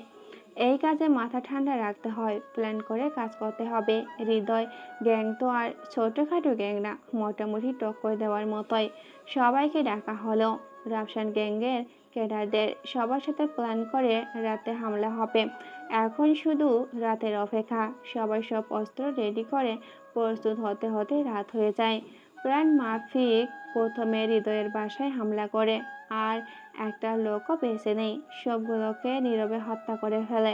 বাসার ভিতর থেকে মিমের ছোট ভাইকে উদ্ধার করে ঠিক মতো আমার বাসায় পাঠিয়ে দেয় একটা বন্দুক দিয়ে। আমাদের প্ল্যান মাফিক হৃদয়দের আড্ডায় হামলা করি। সেখানে আমার একটা বন্ধু যার উপরে ভরসা ছিল, ভাবছি তাকে গ্যাংয়ের দায়িত্ব দিয়ে দিব, কিন্তু সে আব্দুল্লাহ আজ হৃদয় গ্যাংয়ের হাতে মৃত্যুবরণ করলো। খুব কান্না পাচ্ছে, তখন কান্না করেছি। হৃদয়ের আড্ডা ঘর উড়িয়ে দেয়, তখনই সবার কাছ থেকে ক্ষমা চাই আর সবাইকে অস্ত্রগুলো নদীতে ফেলে দিতে বলি। সবাই ফেলে দিয়ে নিজের স্বাধীনতা বেছে নিয়ে যে যার পথে চলে যাওয়ার অনুরোধ করি। আব্দুল্লাহর লাশটাও ওরা বাসায় পৌঁছে দেয়, আর আমার এই মুখ নিয়ে ওর বাসায় সবার সামনে কিভাবে যাব, তাই আমি লুকিয়ে লুকিয়ে ওকে দেখছি। সকালে ওকে মাটি দেওয়া হয়, তাও লুকিয়ে দিয়ে আসি। বাসায় এসে মিমের ছোট ভাইকে নিয়ে মিমের বাসার সামনে দাঁড়িয়ে কলিং বেল চাপ দেইনি, কারণ ভিতরের কথা শুনতে পাচ্ছি। তখন টিভি চলতেছিল। ব্রেকিং নিউজ, গতকাল রাতে হৃদয় গ্যাংয়ের আড্ডাখানায় বোমা বিস্ফোরণে হৃদয় সহ আরও অনেকেরই মৃত্যু হয়। ধারণা করা যাচ্ছে না কত লোক মারা গেছে। সবার কিছুই নেই, সব পুড়ে কাঙ্কাল হয়ে গেছে। লাশগুলো শনাক্ত করার জন্য পুলিশের আরও সময়ের প্রয়োজন। সেই খবর শুনে মিমের আব্বু আম্মু চিৎকার দিয়ে কান্না করে দেয়। ঠিক তখনই রাফসান মিমের বাসার কলিং বেলে চাপ দেয়, কিন্তু কান্নার এত আওয়াজ যে কলিং বেলের শব্দই শুনতে পাচ্ছে না। প্রায় 10 মিনিট পর মিম দরজা খুলে দেয়। মিমের ছোট্ট ভাই এক দৌড়ে আসে, মধ্য ঢুকে মিমের আম্মুকে জড়িয়ে ধরে। মিমের আম্মু তার ছেলেকে পেয়ে খুশি হয়ে গেছে বলে বোঝাতে পারবে না। মনে হচ্ছে আকাশের চাঁদটা হাতে পেয়েছে। হ্যাঁ, সব ছেলেরা তার মায়ের কাছে আকাশের চাঁদ। আর রাফসানের বর্ণনা দিতে পারল না তাদের খুশি দেখে। ঠিক তখনই মিম রাফসানের বুকের মধ্যে ঝাঁপিয়ে পড়ে। মিম রাফসানকে জাপটে ধরে কান্না শুরু করে দেয়। হাউমাউ করে কান্না করা যাকে বলে। রাফসান তার চুলগুলোতে হাত বুলিয়ে দিয়ে বলল, এই পাগলি, কান্না করে না, আমি আছি তোমার পাশে। মিমের কান্না কোনোমতেই থামছে না। কপালে হালকা করে চুমু দেয়, তাতেও সে কান্না থামাচ্ছে না। শেষমেশ ধমক দিয়েই বলল, এই মেয়ে, কান্না থামাও, বাচ্চা মানুষের মতো আর কত কাঁদবে? রাফসানের ধমক শুনে মিম আরও জোরে জোরে কান্না করতে শুরু করে। আমাকে সবাই বকা দেয়। কান্নাত কণ্ঠে কথাটা ঠিক মতো বলতেই পারছে না সে। তাকে আরেকটু শক্ত করে জড়িয়ে ধরে বলল, আহালে, আমার বউটা কান্না করে না, আর বকা দিব না, যাও। তখন মিম রাফসানের টি শার্ট দিয়ে চোখের পানি মুছে নিচ্ছে। তাকে দেখে হাসি পাচ্ছে রাফসানের। ফের বলল, আহারে, বাবুটা কান্না করে না, এখন থামাও, না হলে মেকআপ সব মুছে যাবে, তখন পেতনির মতো লাগবে তোমায়। কথাটা বলতে না বলতে মিম ছিটকে ওঠে, চোখ মুখ বাঁকা করে তেড়ে এসে বলল, কি বলবা তুমি? আমার মেকআপ মুছে যাবে তাই না? তুমি জানো না আমি মেকআপ করি না, শুধু কাজল দেই, দেখাচ্ছি মজা। বলেই মিম রাফসানের বুকে 2 হাত দিয়ে মারতে শুরু করে। রাফসান তখনও মিমের বাসার সামনে দাঁড়িয়ে আছে। মিমের আম্মু দরজার আড়াল থেকে বলল, বাবা তুমি বাইরে কেন, ভিতরে আসো। জি আন্টি, আসবো তো, কিন্তু আপনারা এই পেতনি মেয়েটাকে আমার সামনে থেকে সরিয়ে নেন, মারতেছে তো আমাকে। মিম ফের রাগী দাঁড়াও। গলায় বলল, ওই কি বললা? আমি পেতনি? না না, তুমি পেতনি হবে কেন, তুমি তো শাকচুন্নি। তো এখানে কি তোমার? কথা বলবা না একদম। যাও তোমার পরীর কাছে, পেতনির কাছে থাকা লাগবে না তোমার। আচ্ছা, সময় হলে পরীর কাছে চলে যাব, এখন তো পেতনির কাছে থাকতে হবে একটু। যাও, থাকতে হবে না। কোথায় যাব? তোমার শাশুড়ি আম্মা ডাকছে। মিমের কথা শুনে ওর দিকে চোখ বাঁকা করে তাকিয়ে ভুরু দুটো নাড়িয়ে বোঝাচ্ছিল কি বলল সে। সে উত্তরে বলল, এভাবে তাকাবে না, যাও তো। কোথায় যাব? তোমার মাথা বুদ্ধু হাদারাম কিচ্ছু বোঝে না। হ্যাঁ, আমি কিছুই বুঝি না, শিখিয়ে দাও। এখন ভেতরে চলো, পরে শেখাবো। মিম আজকে তাকে ভিতরে নিয়ে আসে। রাফসান একটা চেয়ারে বসে, সামনে আঙ্কেল আন্টিও বসে আছে। রাফসানের কেন যেন মনে হলো তারা রাফসানকে আগে থেকে চিনে। তার মেয়ের সাথে রাফসানের রিলেশন তা তাদের সম্পূর্ণ জানা। মিমের বাবা আমার ভাবনা ভেঙেই বললেন, এই ছেলে, তোমার কথা তো মিম আমাদের অনেক আগে বলেছে। তুমি বলো তোমার সম্পর্কে, তোমার বাবা মা কি করে, কোথায় থাকে, কি করে? তার কথা শুনে যেন আমি থমকে গেলাম। সব কিছু স্তব্ধ হয়ে গেল আমার। বেখেয়ালি আমি অপলক দৃষ্টিতে তাকিয়ে আছি। তখন মিমের মা তার বাবার কানে কি যেন ফিসফিস করে বলল। আঙ্কেল মুহূর্তের মধ্যে নিজের কণ্ঠ পাল্টে বললেন, সরি বাবা, আসলে আমার খেয়াল ছিল না। মিম সব কিছুই বলেছে, তবুও যে কিভাবে ভুলে যায় বুঝতে পারিনি। আঙ্কেল, আপনি সরি বলছেন কেন? আসলে আমার জীবনটাই এমন, সব কিছু এলোমেলো। থাক বাবা, পুরনো কথা মনে করে আর দুঃখ পেতে হবে না। মিমের কাছে শুনেছি বাবা মা না থাকা সন্তানের নিজের পড়ালেখা ঠিক রাখাছ, সেটা আমার ভালো লাগছে। আমি চেয়েছিলাম তোমাদের অনার্স শেষ হলে দুজনা এক করে দেবো। তুমি আমাদের এখানেই আমার সাথে থাকবে। আমার ছেলেটাও তো ছোট, তুমি আমার ছেলের মতনই থাকবে।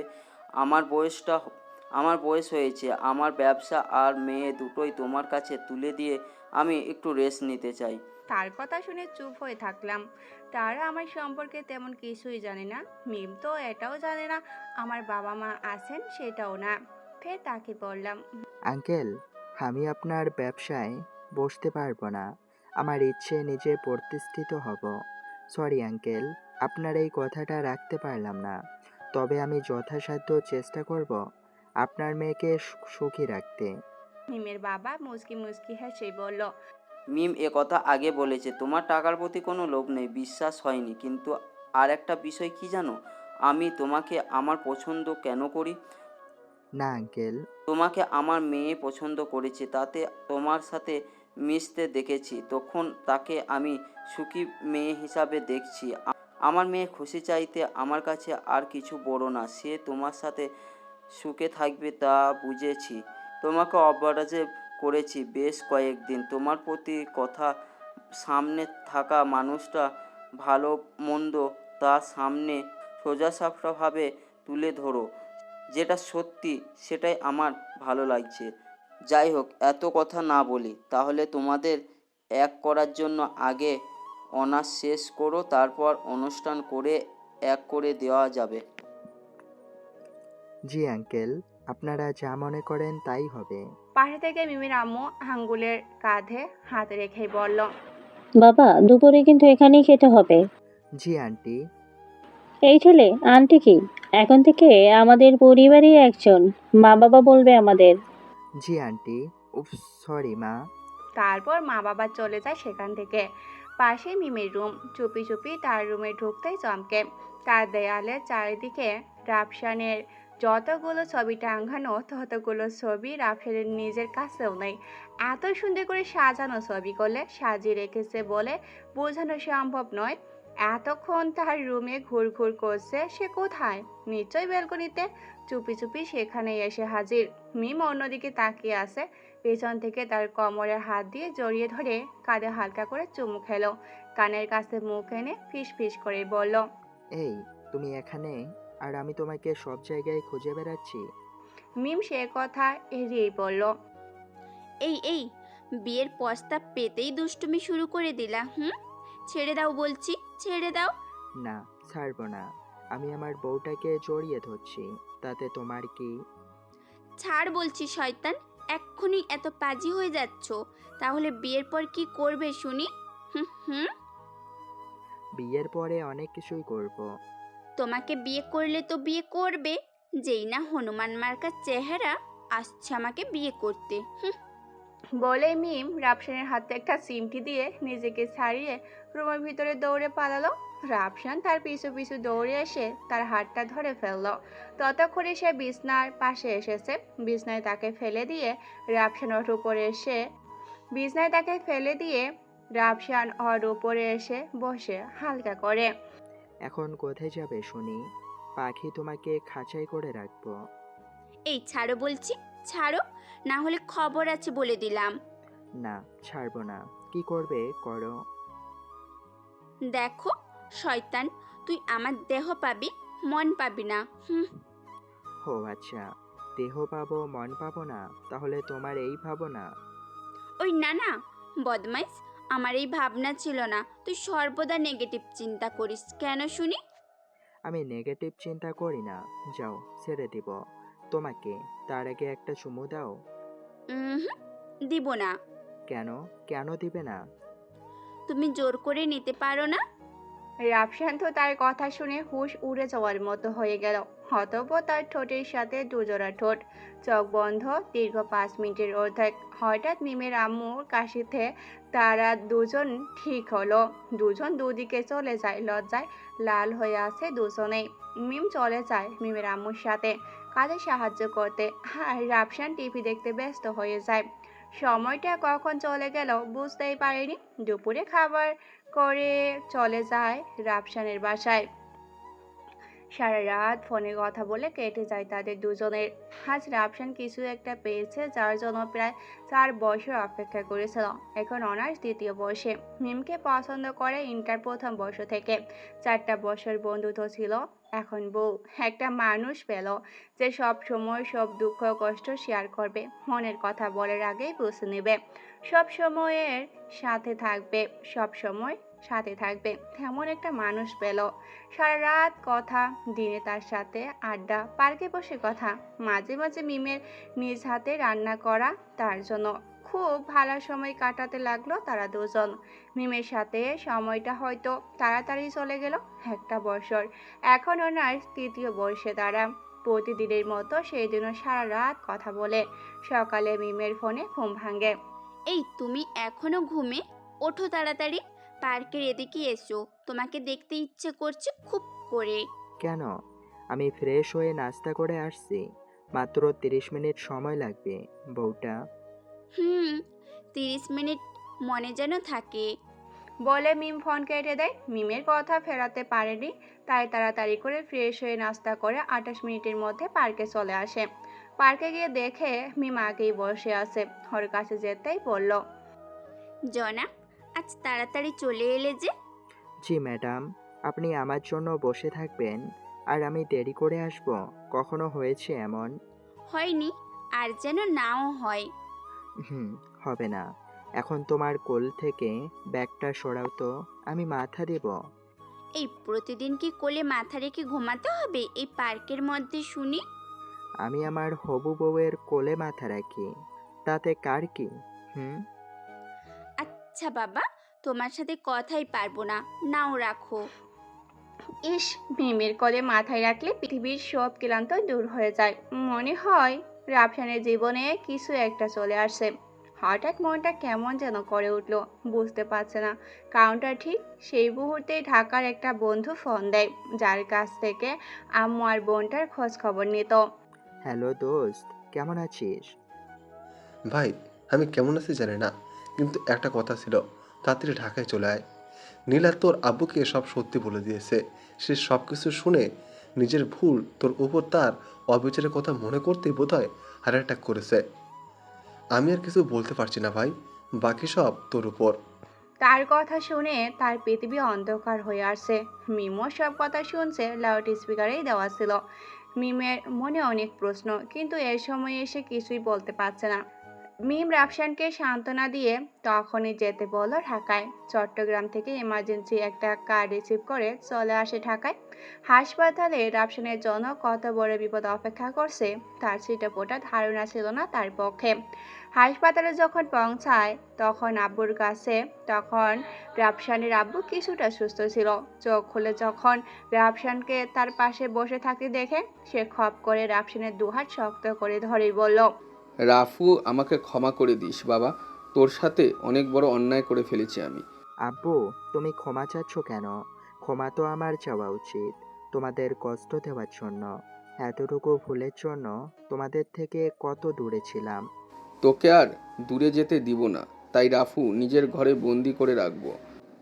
তাই বোধহয় আমার সিদ্ধান্ত নিয়েছে, নীলার সাথে তোর বিয়ের কথা ঠিক করে রেখেছি। এই শোনো না, প্রতিদিন ভালোবাসার নতুন নতুন গল্প পেতে ও শুনতে চাইলে আমাদের আলোর ডায়েরি চ্যানেলটি সাবস্ক্রাইব করে পাশে থাকা বেল আইকনটি বাজিয়ে দিও, কেমন? নীলার সাথে তোর বিয়ে ঠিক করে রেখেছি। কি? নীলার সাথে বিয়ে মানে? আব্বুর কথা শুনে রাফসানের পৃথিবীটা ঘুরে গেছে, সামনে অন্ধকারে নজর আসতেছে। তখন আবার আব্বুর কথা কানে আসলো। হ্যাঁ, আমি সিদ্ধান্ত নিয়েছি নীলার সাথে তোর বিয়ে দেব। নীলাকে ছোট থেকেই আমার পছন্দ। তোমাদের পছন্দ হতে পারে, আমার না। তোর পছন্দ না, এখন কিছুদিন পরে ঠিকই হয়ে যাবে পছন্দ। কখনোই ওকে আমার পছন্দ হবে না। আমি এই বিয়ে করতে পারবো না। কথাটা শেষ করতে না করতেই আব্বু কেমন যেন শুরু করে। তখন ডাক্তার এসে কিছু এমার্জেন্সি দিয়ে দেয় আর বলে আব্বু যেটা বলবে সেটাই যেন হয়, না হলে আব্বু মারা যেতে পারে। ডাক্তারের কথা শুনে তখনই ফ্লোরে বসে পড়ে, দু চোখ দিয়ে পানি অঝরে পড়তেছিল। কি করবে? চারিদিকে শুধু মিমকেই দেখতে পাচ্ছে। আমার আমার জন্মদাতা পিতা, তাকে কিভাবে হত্যা করব? নীলাকে বিয়ের কথা না দিলে হয়তো আবার কিছু হয়ে যেতে পারে। কি করবে? ঠিক 30 মিনিট ধরে ভেবে চিনতে নীলাকে বিয়ে করার সিদ্ধান্ত উপনীত হয়। আর সেটা শুনে আম্মু আর ছোট বোনটা খুশি হয়নি, আর সবাই খুশি, আব্বুও খুশি। আর আমার এই সিদ্ধান্তটাই আমার জীবনের সবচেয়ে বড় ভুল আর সবচেয়ে গুরুত্বপূর্ণ ছিল।